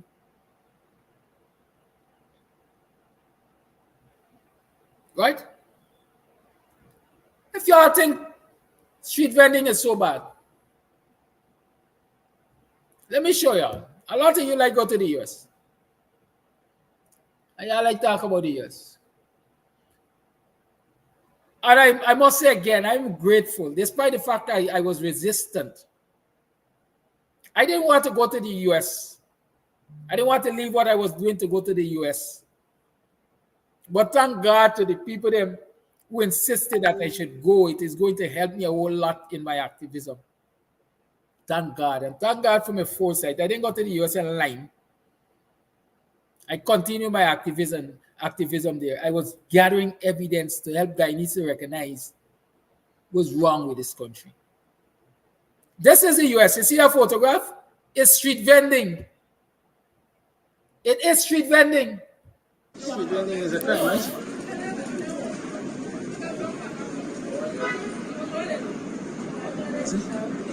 Street vending. Yeah, I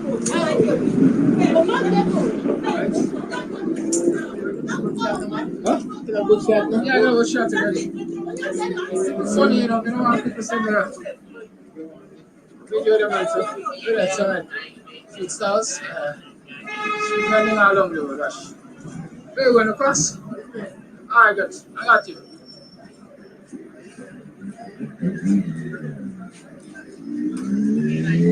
What's the move?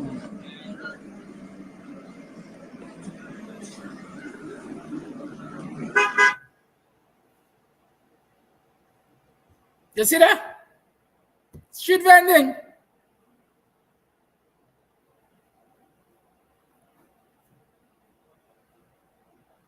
And nobody gets crucified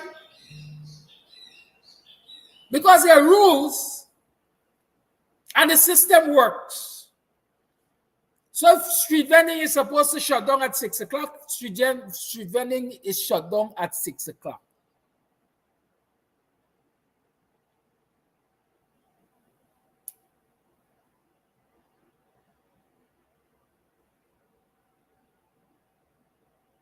And everybody is made to follow the rules. The problem is not street vending in Guyana. The problem is that we live in a corrupt society where everybody has a friend who facilitates them breaking the rules. And then monkey see, monkey do, so everybody fall pattern. Oh, the one could left his stand there. He left his stand there because his store owner said he could left his stand there. Oh, he has store owner friend, he could left his stand there. I could left my stand too. And then everybody left in a stand. And then the complaint is the vendors are not removing their stands at the end of the day. If on the first occurrence of somebody leaving a stand out there, the rules are used to remove that stand, then people can know not to leave stands out there.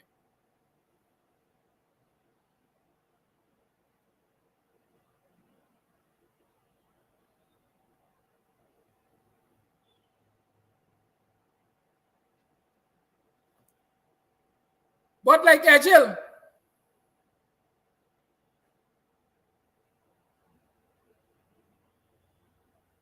if Agile could issue an instruction as a minister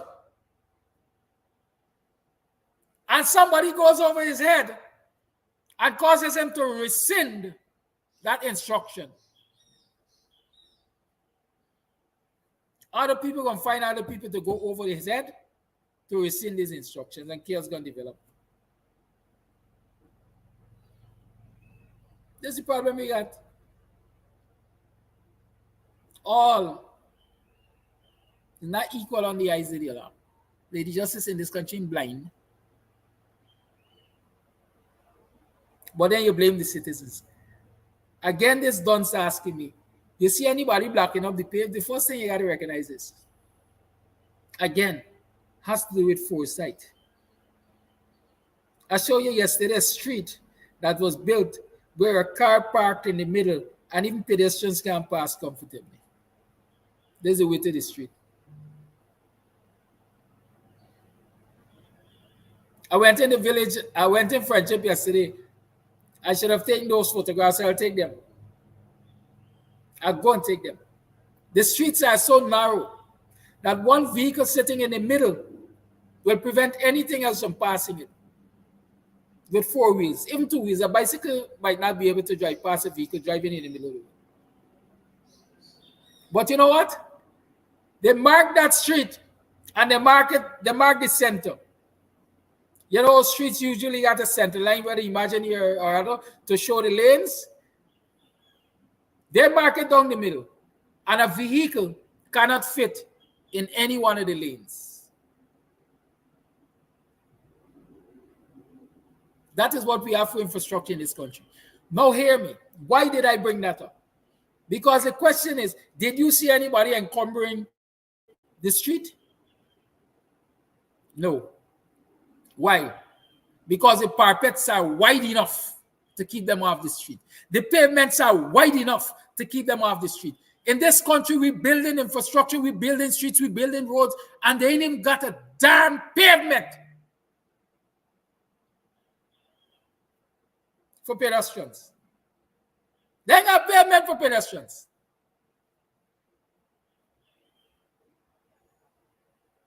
But you're blaming the citizens? The citizens don't control the coffers of this country. It's your government. A government that doesn't recognize if I build poor infrastructure with this money that I'm expending now, it's like wasting money, because in the near future, the infrastructure becomes inadequate and it has to be redone. And I don't think it's not that they don't recognize it. It is that they see it as a way of continuing to bleed the coffers of this country for their enrichment and other people, their friends and families and cronies' enrichment. That's what I see it as. That's what I see it as. I don't see it as anything else. But at the end of it all, it is wickedness. Wickedness. An engineer is going to tell you, we can't build a street wider than 8 feet because we ain't got space. But you got 4-foot drain. That is not necessary. If you were to convert that 4-foot drain to a 2-foot concrete drain, it will be more effective, more efficient than the widespread of mud. And you will be able to reclaim at least 2 feet on each side of the road. So you can get an additional 4 foot to extend the road. But no, especially, and I'm repeating this thing because I said it again, but no, in African Guyanese community in particular, we must not build proper infrastructure. We must just get them road because they said they want road. And they're pointing out that we're giving roads to other communities and we're not giving them road. So we can get them road.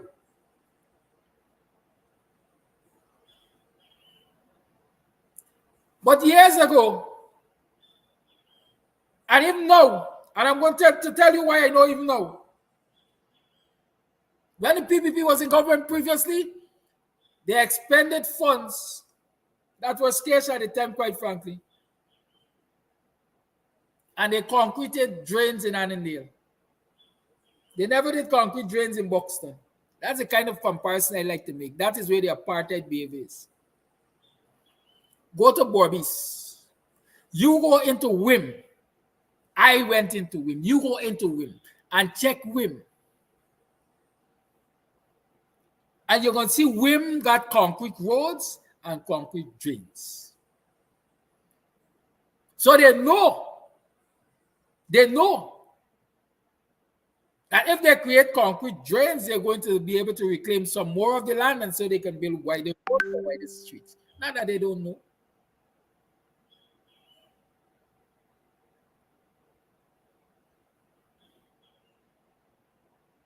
Not that they don't know. They know. But guess what? It doesn't benefit them, or so they think, to do it universally in Guyana. Corinne is saying they should build covers and go over the drain. Yes. If you do concrete drains, then you cover them and people can use them as pavements. Yes, they can be used as pavements. So as I say, you're killing two birds with one stone. You're getting to widen the road, you're getting to put pedestrians at a position of safety, and you're also getting to drain the area more efficiently.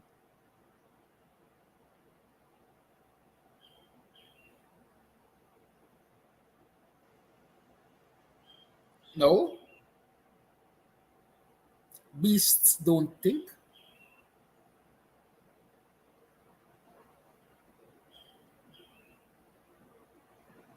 They think about how to cause harm. They don't think about how to elevate the people. Anyways, we're talking. And as I talk about that discrimination, because we got there, I said to you yesterday, I am going to show you, I'm going to tell you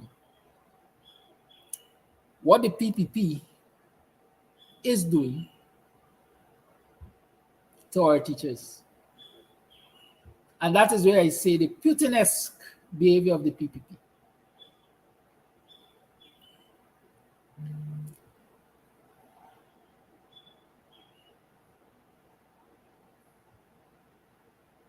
That's what I said yesterday. And before I got here to discuss the matter, I came across this one which I will share with you. And I will put that in context because they're asking for the context of that. You see what's on the screen here? I'll try to enlarge it. Let me see if I can.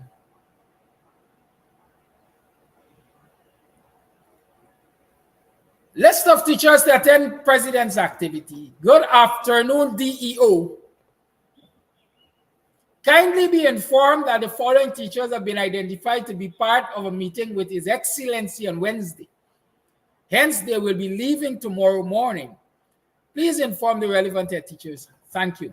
And there's a list of names there. I don't necessarily want you to get a list of names. I don't need to give you the list of names. Right?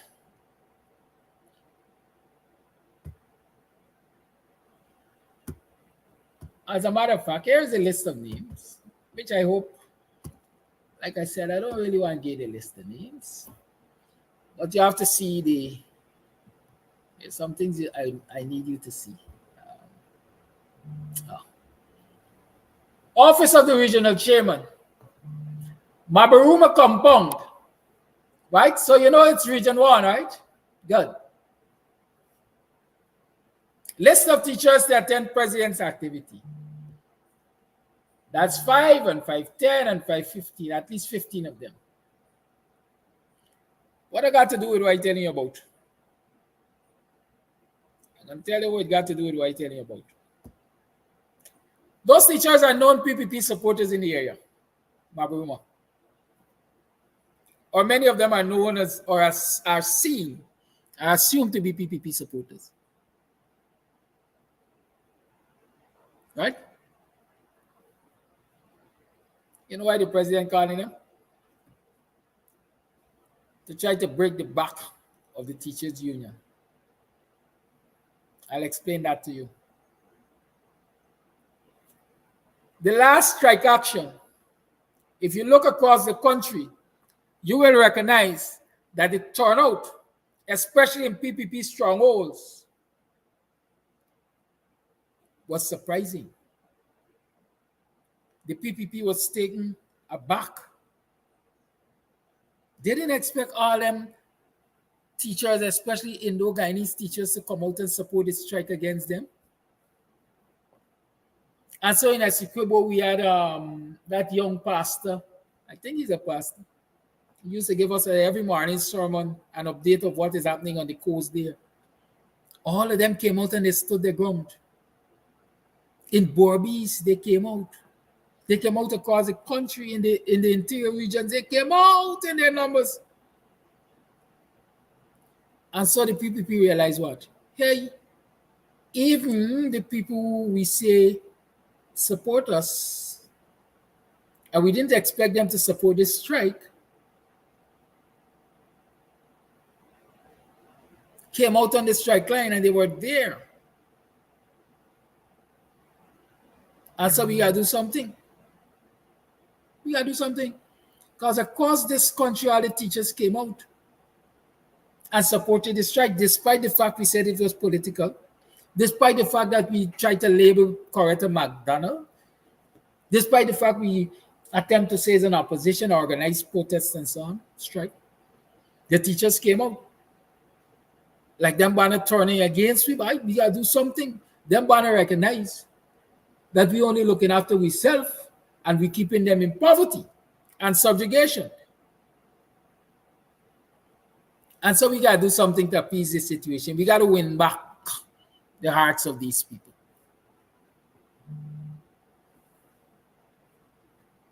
Right? What did they do to win back the hearts of these people? I'm telling you what they did. Across the country, Indo-Guyanese teachers were quietly called by operatives from Freedom House and told, go to the Ministry of Housing for land. If you have an application there, it is going to be fast-tracked. If you don't have an application there, go and put in your application and we're going to give you land. Who did they call?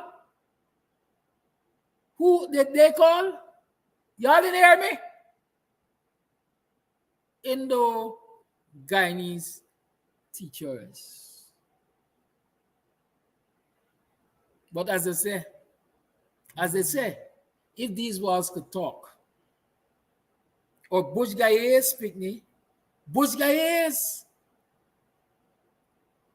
And it is not every Indo-Guyanese appreciates the behavior of the PPP, even if they're there with the PPP. Some people are human. They know what's right from wrong. They recognize what is abuse and what is discrimination. And they realize that it could come to bother them and affect them too. And so some people speak out. And so I am telling you this morning that the PPP has reached out to Indo-Guyanese teachers across this country, especially in areas where they did not expect the teachers to come out and support the strike. And they tell them, go to the Ministry of Housing. We got land for you. You recognize recently they had, as I said, the first ever, I don't know if it's bringing government to the people on the East Coast. Dreams come true or something like that. Huh? There's a new, they come on the East Coast and they do the masquerade and they say they give out how much 100 house lots and so on and so forth.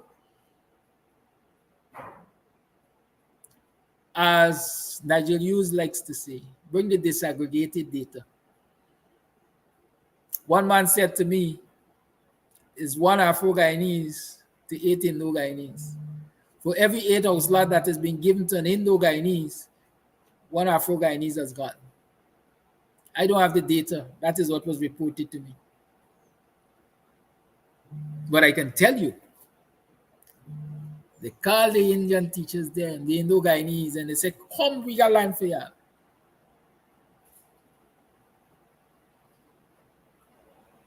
You think they stop there? No. They didn't only appease the Indo-Guyanese teachers, but they went a step further to behave like Putin, to behave like Russia, to intimidate people, to toe the line. I got a particular school I will use as a prime example because I want y'all to go there and check it. But it is across the board, it is happening. It didn't roll out in totality yet, but it's happening. You know what else they did? In those schools where you had 100% turnout for the strike,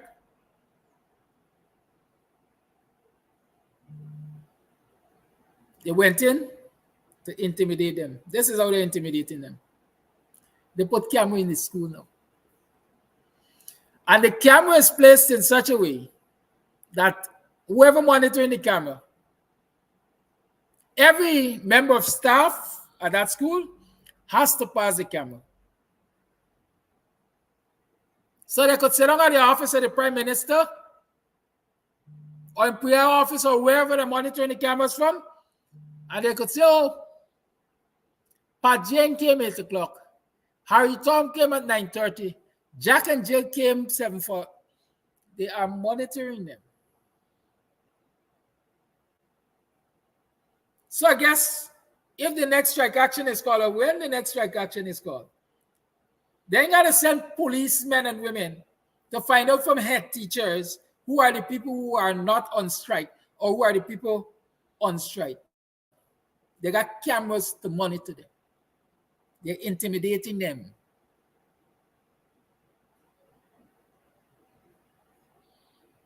Now I say I'm going to name a particular school where it's happening.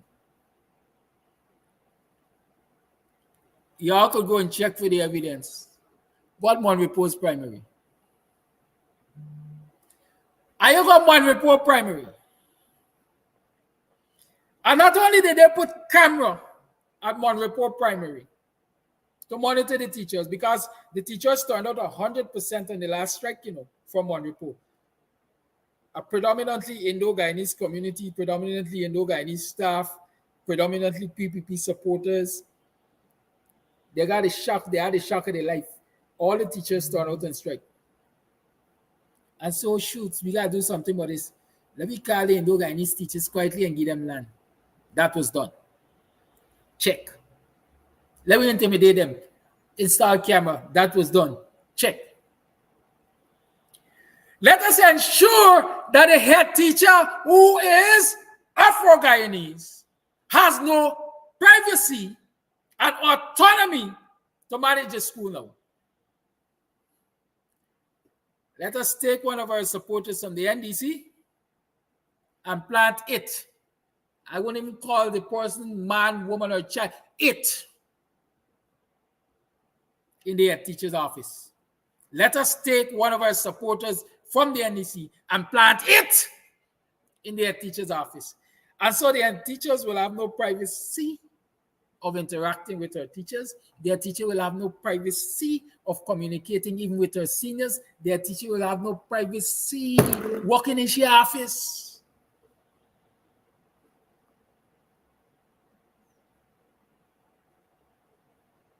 I asked earlier, who gonna watch the cat? You put cat to watch me, who gonna watch the cat? In this instance, their teachers there to manage the school,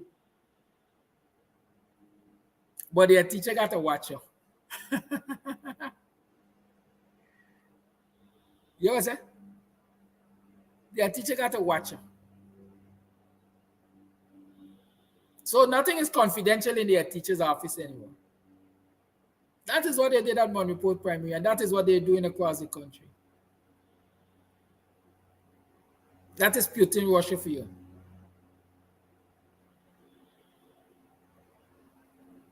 That is the democracy in this country. That is governance. That is love in their hearts, according to that group of crasses that say all that they got in their heart is love.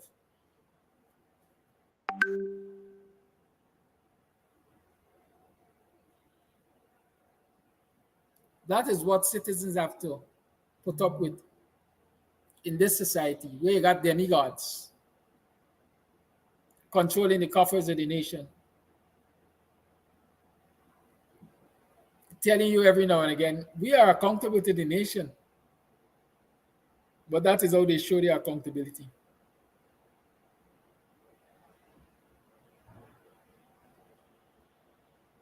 That is how they show their accountability.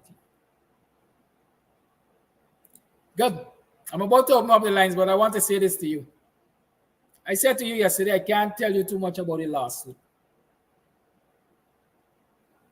But since a decision has been made, and it is a decision that will stick, at least a major part of it, I have a right to tell you. Because we are family. Family don't hide things from family. So the claim, statement of claim, I think they call it, was served on me sometime 45, 46 days ago. Count that, I don't know. But I was of the opinion that it wasn't served properly. It wasn't served properly. I consulted a lawyer who said, the service is not legal. Ignore it. But then in hindsight, I said, you know what? Even if the service is not legal now, at some point in time, they're going to serve it anyhow. Because they got different ways that the court could order that it be served. Let me just deal with this. And 14 days after the service, I went and I engaged the lawyers who agreed to take the case and file the defense and so on.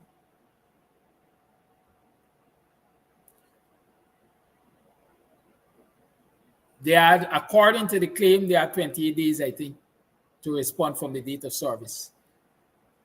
And so in order to prepare a proper defense, they needed more time. They applied to the courts for more time. They were given Friday last as the date. When we turned up in court,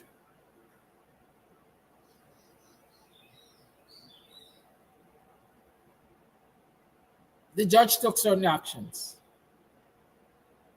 which resulted in the dismissal of the application for more time to respond.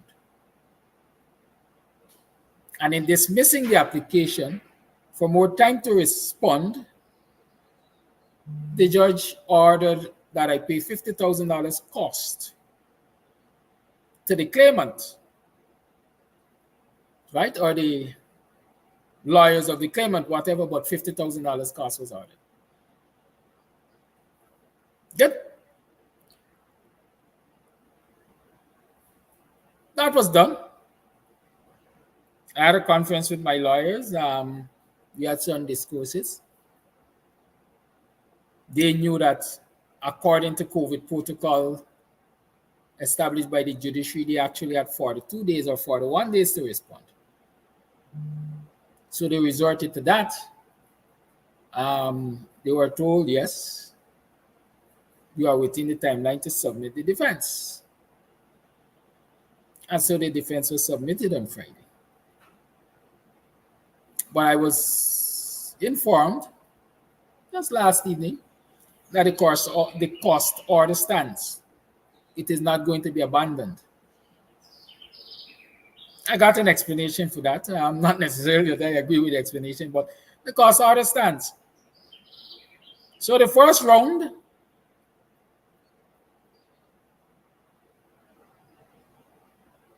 I can't say an error, because people could be, I guess, act on what is presented to them.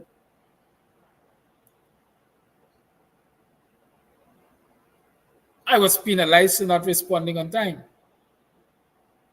$50,000 cost. But this is what that ruling of the judge would have meant. If I didn't respond on time, there's something you call a default judgment, where the claimant gets all that the claimant claims. And so in actuality, I was going to be placed in a situation where I basically have to honor whatever the claimant claims, whatever the court awards on this default judgment. So as I said, a railroad was set up somewhere to railroad somebody. But thankfully, the lawyers have been able to file the defense, and so I await a court date for us to hear the substantive matter of the lawsuit. Right? I wait the time to hear the substantive matter of the lawsuit. But my concern is, if according to this protocol, the response was filed within the time of 41 days, why am I penalized to pay $50,000 cost? Why can't that judgment be abandoned? Why? Or why not? But I await the matter going forward. That's my latest update. And I feel that I'm justified in discussing this aspect with you because it's a done deal. The court has ruled that I must pay $50,000 costs. They dismissed my request for an extension of time to respond. Why wouldn't the court want to give you a fair opportunity to respond that claims respond to claims that are made against you? Why not? Like I said, Lady Justice is blind. And if all is equal under the eyes of the law, why not give this person a fair chance to respond to these claims?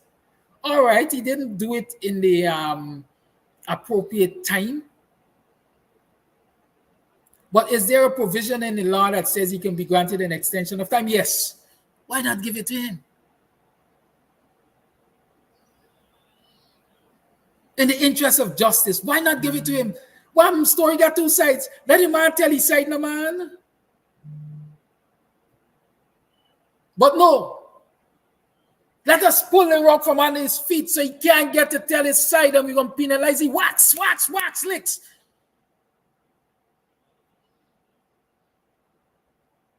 But again, I'm thankful to my lawyers that they were able to get the defense filed. Somebody is asking the question, if my lawyers can get the judge removed.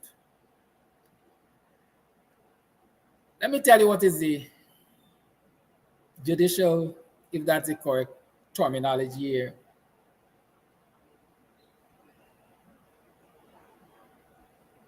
Judicial what? Practice in this country. Lawyers don't like to go up against judges and magistrates.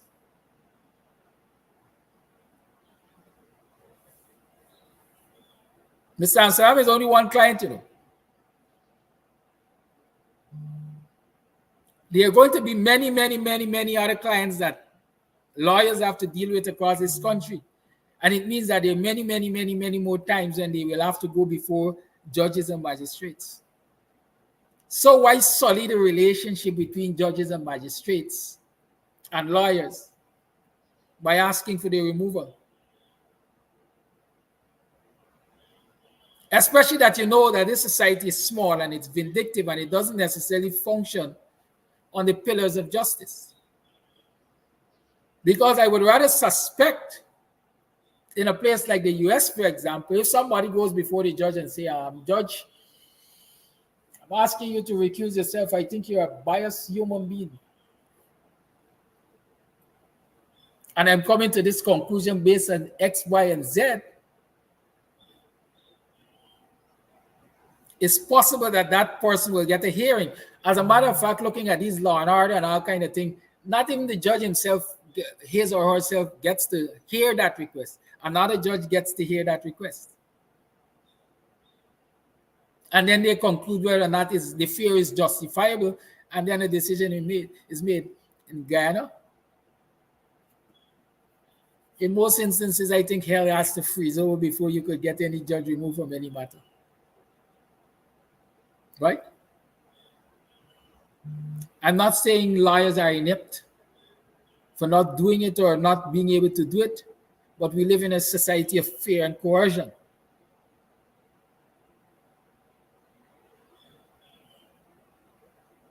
When I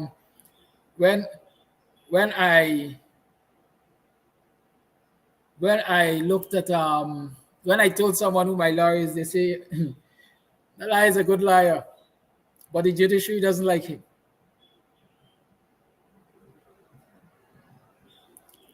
And so the prognosis, the possible outcome of your matter got to do with whether or not the judiciary like a liar. Huh? Because they got issues with your lawyer, they're going to railroad you. Is that what this man was? You know, so there are so many. In Ghana, administration of justice is I don't know. There's so many things to consider, right? In another territory, for example, would a criticism like the one Jagdir threw at Justice Sandil Kisoon be allowed to just go like that as scathing remarks, or would that person be drawn before the courts to answer for their utterances, to justify their utterances? We live in anything goes society, man. So sometimes we just got to. So the question that was asked: can your lawyers get the judge removed? I don't know. I don't know if my lawyer wants the judge removed. The lawyer will have to consult with me in the first instance to ask if I want the judge removed. Good. But some people are not prepared to take certain fights because it's inimical to their own interests. Can you see yourself as a lawyer who challenges the judiciary but has, let's say, ambition of becoming a magistrate or a judge, a puny judge, etc.? We petty bad in this country. If you were to challenge the judiciary, the chancellor and everybody, all the hierarchy of the judiciary believe that it's a personal attack. That's how this country does operate. It's like you call out the police on a matter, the whole hierarchy of the police force seem to believe that you got an issue with them. And so every opportunity they get to mash your car and they mash it. Why do you think people are fearful and people don't talk? Right? What will we do to get a blinded lady justice? I don't know what we're going to do. I know we got to change this nasty, stinking, dirty, corrupt government and form of governance. I know we have to have systems in place that will hold every citizen accountable, including administrative judicial officers. And it must be efficient. Now, when you carry a complaint against a lawyer, a doctor, a nurse, a magistrate, a judge,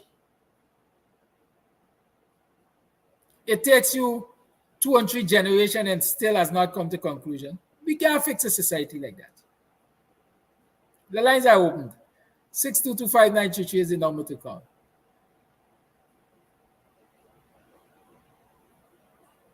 Let's talk the thing. PPP's Putinist behavior.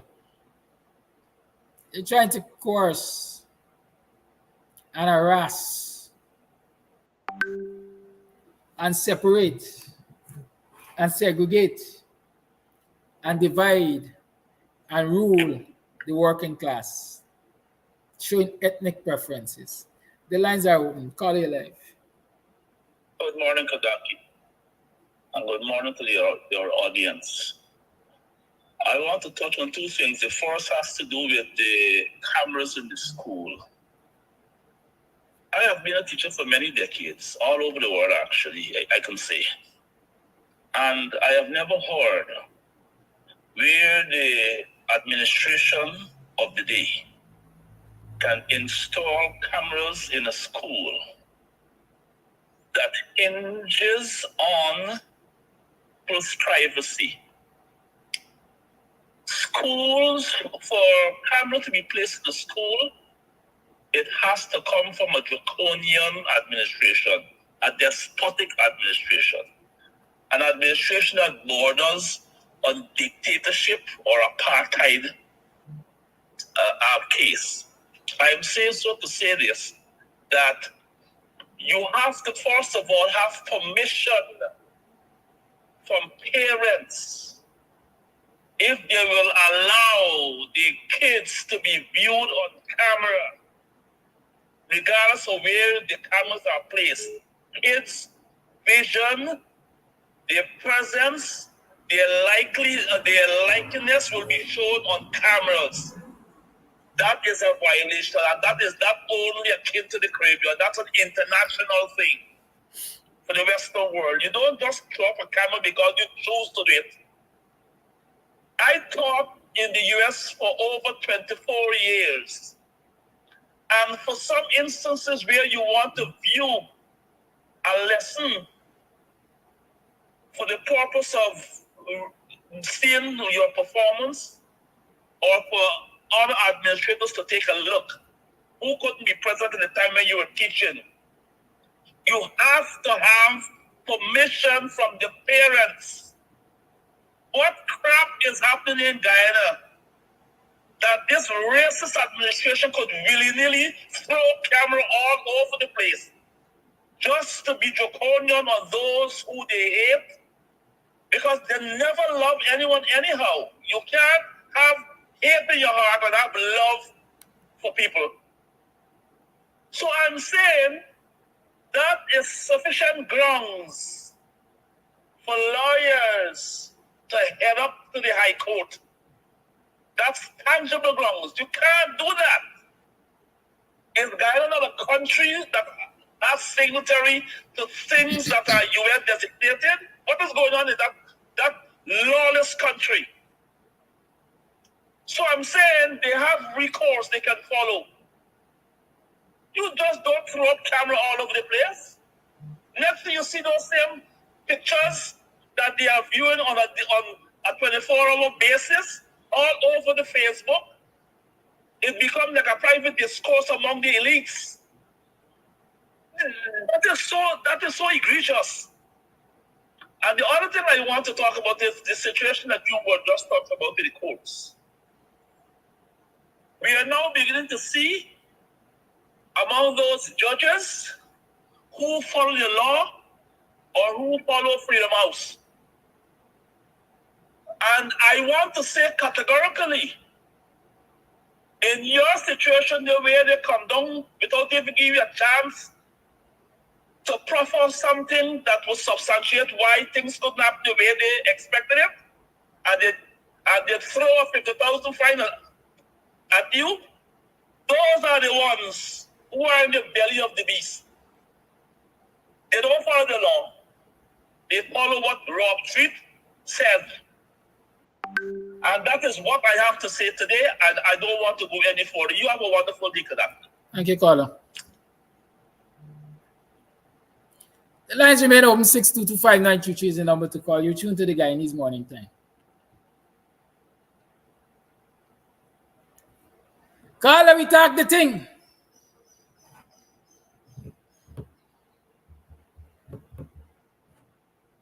I think I see voice notes. So y'all allow me to play some voice notes and then we'll come back to the calls.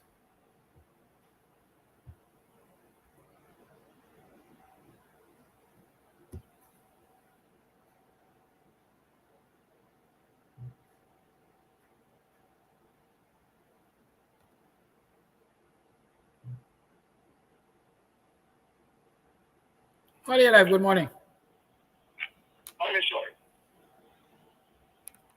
Caller. Hello? Good morning. Good morning. Yeah, morning, sorry. Good morning. All right. Two things I want to discuss quick on this program. One, in the public sector, in terms of the teachers and etc., and the police force go down, we in a situation as a people with a main concern, even though the being unfair, is the service, the fighting in the area. But I as a relation to the program, and I don't mind full of calling it, but something like a calling this morning. You said something that ring a bell. Nobody, even the average person in this country, you fight over question the system. Listen to this. I am done working taxi. 2 days before City Council come and enforce the law, they were sharing a wrong document.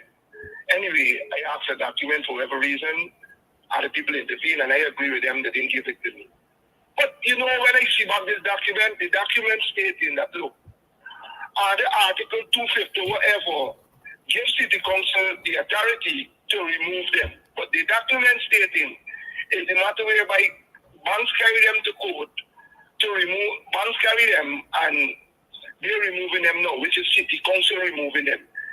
Now, if you got an article that gives you the right, the body, which is City Council, to remove, and the City Council, the authority to remove, then why is City Council You must got another article stating something in the line of vending or not vending. You know, strange and sad enough, most of the people that are wrong, them you call that the way name you know that the scar itself. Oh, them is there's hard men. The right terms that my friend Nigeria use. Them is hard men.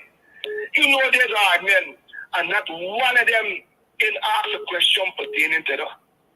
If you got the article, of course, if you got the act telling me that it gives you the authority to remove, you got to act into something in the line of vending and etc.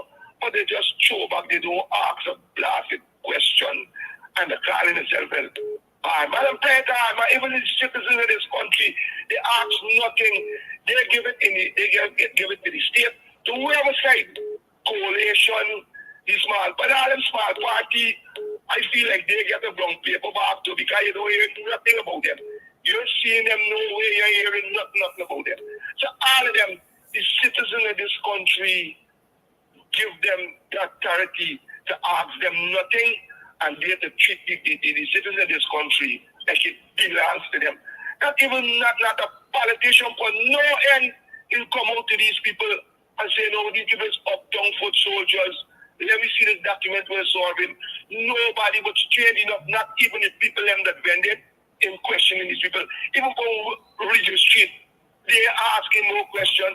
Even, well, I tell you, long time ago.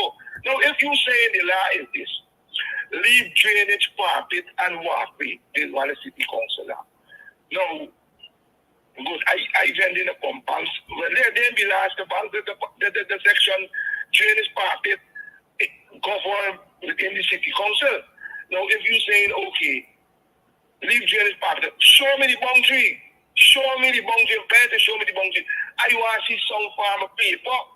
Just as how you could show me that it gives you the authority to remove me, I want to see beyond that. Then I could walk. But no, they just throw back. And listen, strange enough, these people got things that are paying for children going to school.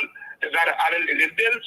Would it be paid? They got commitment, but none of them, you know, you got to tell who you really heading. And now I see they talking from me point of view. Means declaring who I be because I got things to right left tongue. I head up boxing got in a daily meeting and all, you know what I do? I only me in and protect myself. Because I could protect myself. And I born and go into Yado, and I got to make a living here. Money spending here, and I got to get it. Me ain't getting it by I can bend over, we ain't over there, Josie and etc. I got the head, I got bank I need, and I got to get some of the money that's spending. Hey, good day. Thank you for your call. Yeah, indeed, some valid points there. People are not questioning anything. People are not questioning anything.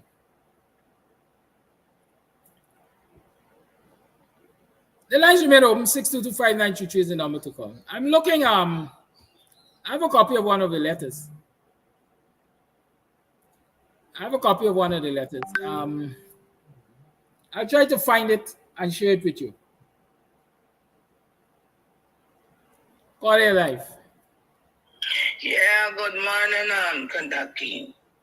I am glad how you explain what happened to you with the court, but you should remember, I think his son is the person who spat in that policewoman's face. Rhonda. Yes, Kentucky. Now moving along. Now there is a big video that is trading all over the place where it could trade with the installed vice president talking about this thing what happened in America, where he claimed that they went there and they showed love for the people and the black people could come over to the party, how they giving them all kind of things they giving. Don't mind me know all of that is life. But when you listen to that thing that is trending, it tells a sensible person quite clearly that the PPP don't have enough of their own people to support them in any election, hence to make them win. So what Barrett is doing along with his puppet, is trying to make inroads in the African communities to destroy them. One of those persons who was forcibly removed from the seawall is a migrant. There are many people who the PPP would go out and say, come on, y'all gonna get this and get out. And some people who got the love for the country would come back. Do these people at this restaurant or wherever even think that they will be getting a place in Guyana? No, they wouldn't get a place. By the time they come out the airplane, they're going to realize nothing for them. When people show the thing in the restaurant, imagine you going into a hospital. A hospital has got a lot of different microorganisms from different type of ailments. And you walk from the hospital into a kitchen and try cooking things. You see the cross contamination that in front has transmitted into that restaurant. So right away there is it, where he has destroyed, because Americans are not like Guyanese who would go anywhere. They examine, they got to know what they're eating. I said they don't need bad things, but they are people who look into their health, because that is how they are made up. Coming down to the thing with the teachers and the phone, the cameras in the school. Now, in this world, where it is human trafficking with children, now when you put cameras into the school, as the caller rightly said, right away, you open up your children to be innocently marketed in a human trafficking trade. Because that camera is not only going to be viewed by those at Freedom House or wherever. What people got to remember, the moment you put up a camera, cameras are not being made in Guyana. It comes from outside. And though all those cameras got a serial number that is connected to a software where it is being created. And once the camera starts to roll, if you got an interest in that place and with hackers that are around, could hack into your system and get all your vital facts. And if a person, the guy's a hacker doing a business, a person who want to traffic in children, link up with a hacker and pick up. And with all what Guyana is allowing this body to come and that body to come, innocently, your children, you send them to school. People come in who done got them lined up, and the next thing you know, when you think afternoon your child coming home, your child ain't coming, your child gone because of those cameras. And I hope that people could go to the highest form to have those cameras removed from the schools. And when it comes to the teachers who get the land, I hope they will be given monies to build the houses, because getting a land and you don't have a proper salary, like what the teachers went out and strike for to get proper salary, you're going to get the land, you're going to come build the house, and the same install regime will be taking it away from those foolhardy teachers who may think that they have struck gold with them. Remember those from the 47 poll stations who refused to stamp the ballots of the disciplined forces. You see how they now? These set that were being called will not be treated like those teachers. I hope they know what they are doing, and some of them may look like they know they're doing. Bye-bye. Thank you for your call.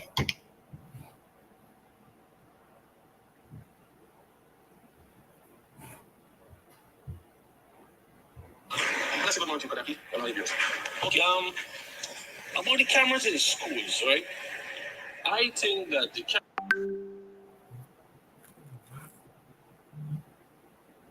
go like they in school, but not in the classrooms. Why I say that is that, you know, these days there's so much delinquents in these days. You know, they foreign all these music, all these social media things. Who's not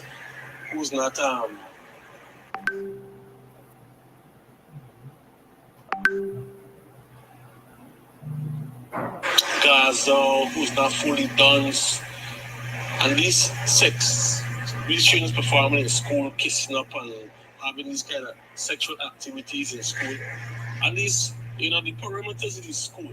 So any incident happen within the school perimeter and out the school perimeter, at least you could cover it. But within the school, within the class, I don't agree with in the class because it's like you monitoring the teachers them, and they will be uncomfortable in terms of teaching. Because I would like to know that I in a classroom and I got cameras staring at me. You know, I would feel uncomfortable teaching. Don't know who's on the other side, knowing what wicked people we having these days. You know, so I want to prefer in the school classes, but on the perimeters. I mean, I don't know who would agree with me, but that's my take. The lines remain open. 62259. Choose the number to call.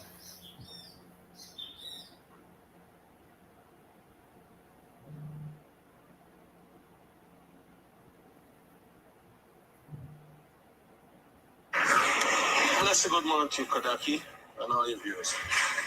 Okay,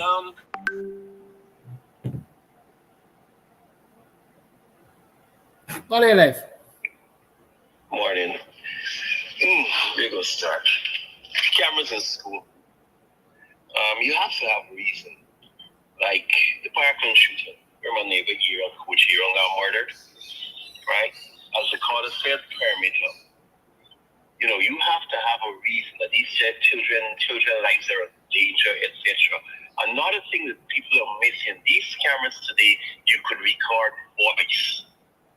Right? And if you are recording voice, at least I know this is the law here. If you are recording voice, you must put up a notice that these cameras record voice. That's another thing. People are missing that. Right? And people miss the next thing. You're talking about how you're treating and currying up to those Indian teachers. Right? But yet still, we going to get our people going to run up there tomorrow at all the shows they got. And we are missing the important things that is going to affect our families to come, presently and in the future. People are missing these things. And if people don't get up and start doing what they're supposed to do, as I keep saying, we're going to turn asphalt. Because next thing they're going to walk over us. Last thing, correction for Rwanda. Rwanda, America has the most obese people in the world. That is not healthy. Americans don't be into hell. When you go to the table, right, you look at how Americans eat. When you go to Europe, or Japan or one of those places, and look at how Americans eat. Them into hell. They just like eat. So, yes, they might look at hygiene, but health is a different story. We could mix it up. All right? That's all I have to say. Thank you for your call. I see Miranda Brown say a quick search on Google or something says there are cameras in US schools. And so it's legal in Guyana. I don't know since when the laws of the US govern Guyana. I want Miranda to show me the statutes that say that it's okay to install cameras in the schools in this society. You see, a lot of us accept a lot of things. Or the transferal. Call and mute your microphone, please.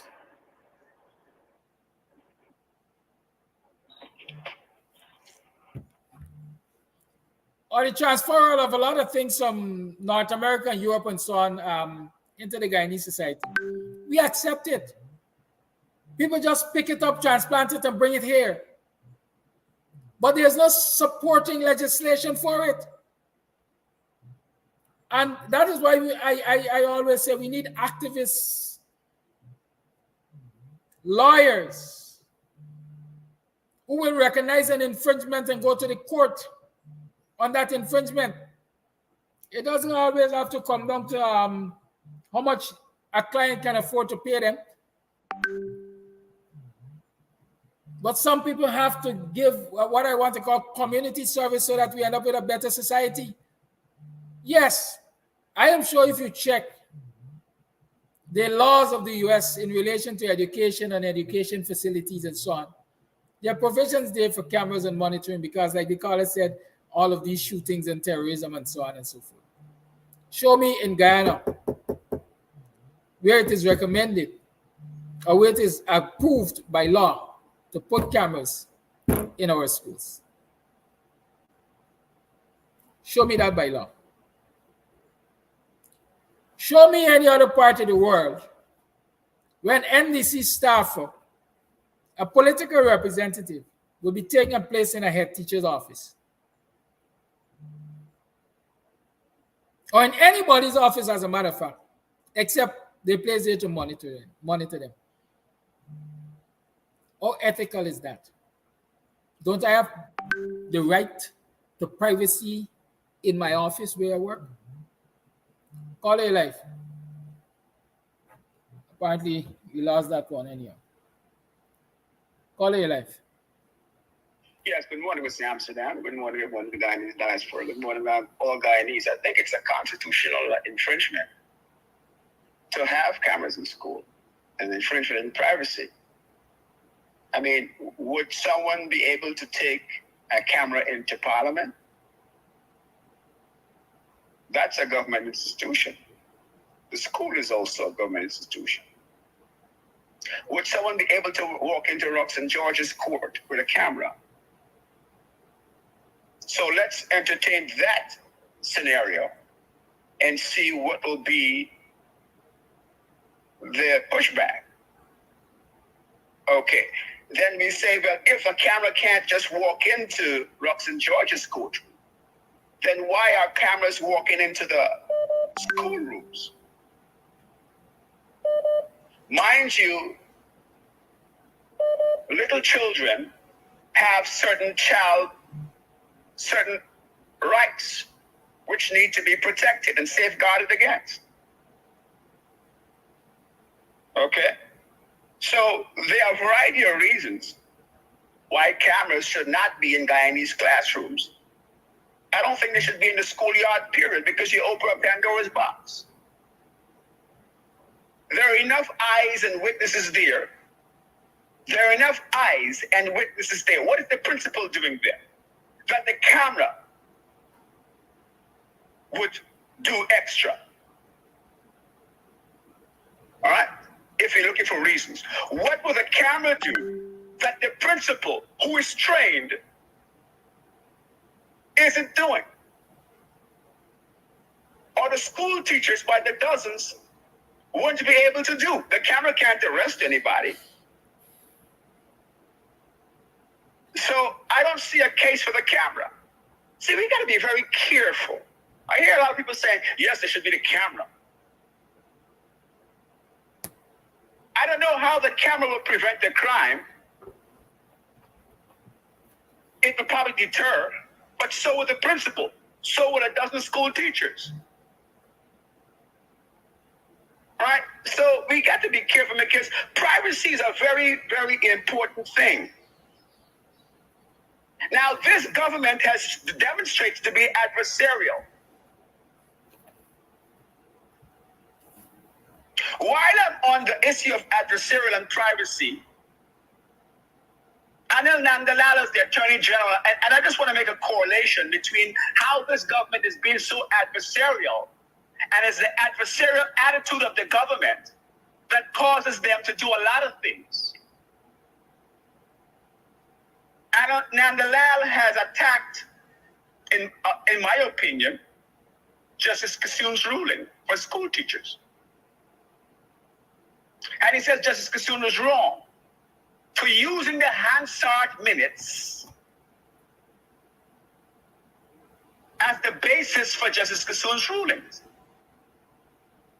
Let me say how Anil Nandalal is wrong very briefly, and tie this into schools and tie this into a very adversarial attitude that is prevalent among the PPP administration over the affairs of Guyana. Justice, when you talk about law, and if you don't know if it's a 6, if it's a 9, if there is ambiguity in question, uncertainty, the best place to go to understand what is meant or intended by the law, you go to the Hansard. The Hansard is a collection of the sentiments and the minutes. It's called the legislative minutes. Supreme courts around the world, all courts around the world, if there is a concern about what is actually meant by this particular law, then you go back to the drafters of the law and see what their sentiments, what their likes, their dislikes, their emotions were, what they intended the law to be, what they intended the law to serve or to resolve or rectify when they were debating it in Parliament or Congress. So Justice Kassoon was right to go to the Hansard to extrapolate the specific intent and the sentiments surrounding changing the laws regarding unions. I think it was Article 149 or something of sort. I can't remember exactly, but it doesn't matter. It's that particular law that they wanted to change. Now, Justice Kassoon said that he is okay by saying a right gives people the freedom to strike. And he sees in that context the freedom, the rights, and the freedoms are one and the same. Because according to Justice Kassoon, the freedom to strike is derived from the rights which came about when that law was amended.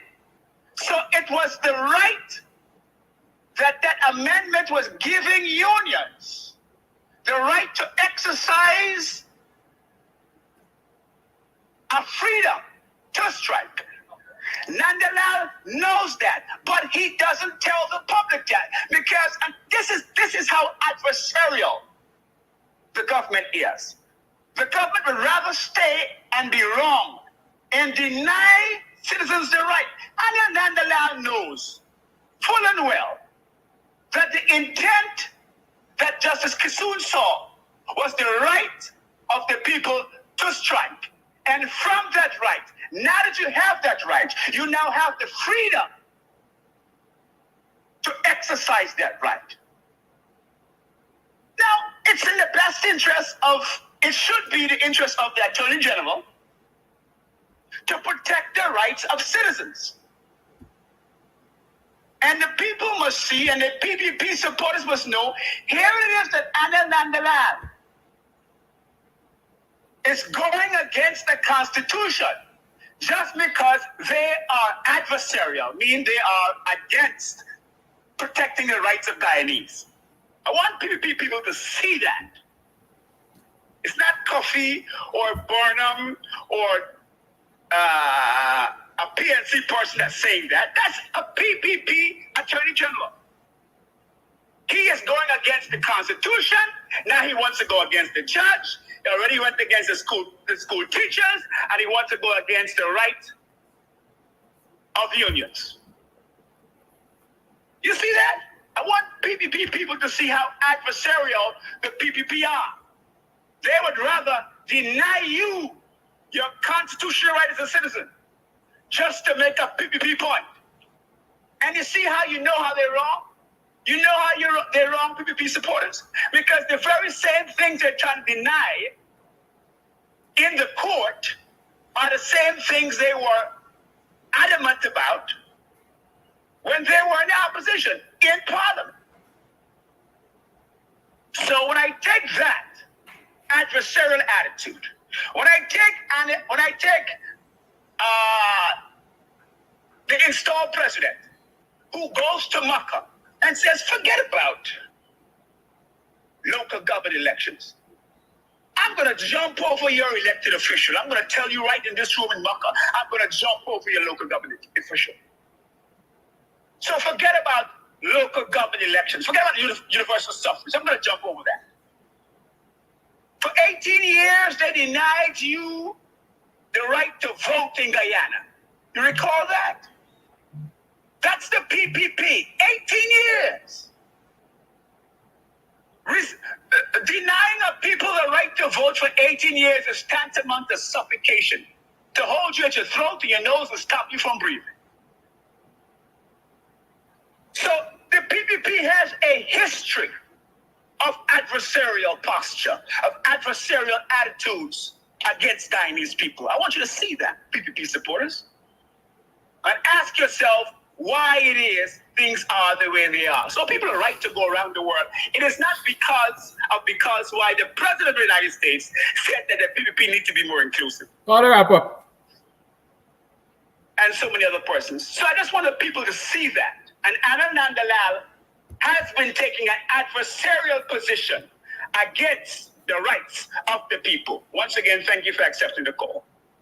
Thank you. I have some voice notes to play. Please don't call.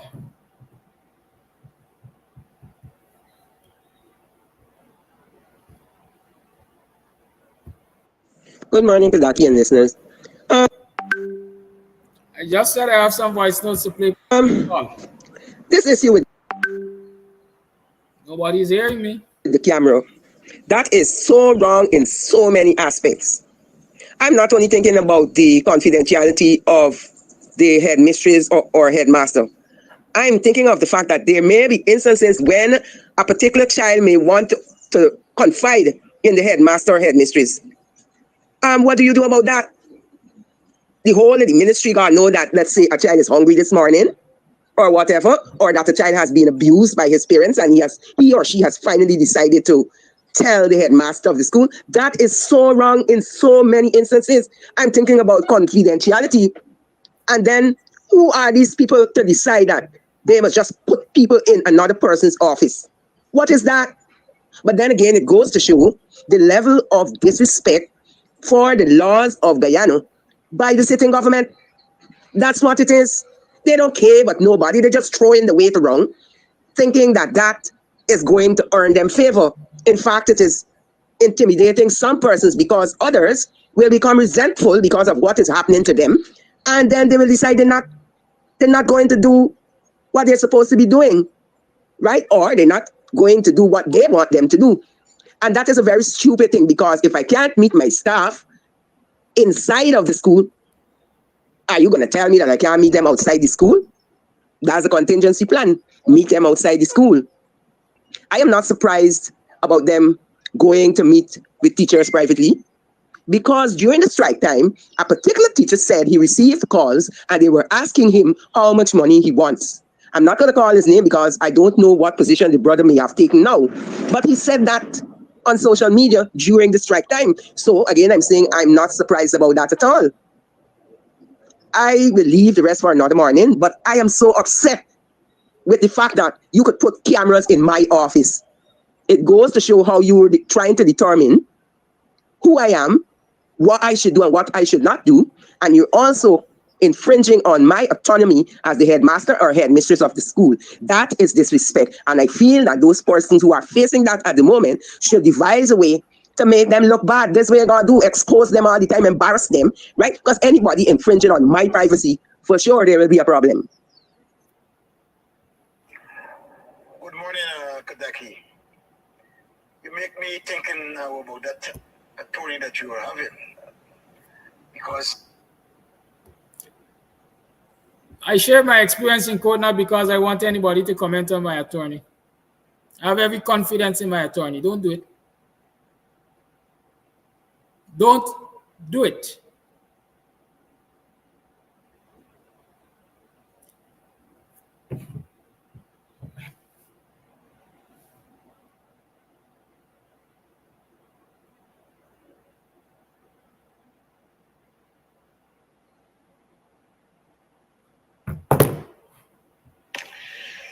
Kadaki blessings and a wonderful good morning. my contribution this morning. For we who are in this struggle together, and to see the backs of the PPP, wherever in the world our supporters are, and who in this struggle together, we have to make time. Just 1 hour. We could choose a day. And wherever in the world you may be, let's come together that hour and pray for an hour so we can start this spiritual battle against those evil people. Last night I looked at a press conference on Dr. David Hines' program with Bharat Jagdeo. If this gentleman go and visit the devil in hell, and the devil in hell is out, and he come and meet him, waiting for him, I feel the devil might run. Bharat Jagdeo have a scary look. He had the looks of a devil. And to conquer that, we have to conquer that through prayers. We can't be talking. So, to our supporters who in this struggle together, let's come together and choose a day, not a whole day, just 1 hour. Let's everybody come on board and let's pray for an hour. And mark my word, we will see some changes, because the devil afraid prayer.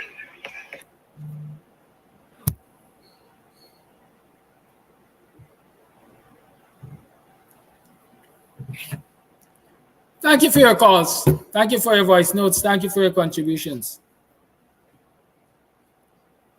We shall continue. Tomorrow is a holiday. Tomorrow is 1st of May. Did I get holiday leave? Anyways, tomorrow we shall continue programming. We'll continue to talk about these things.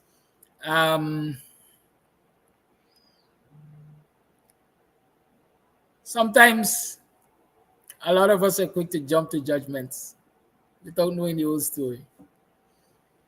Right? Sometimes you have to take time and think about the whole story.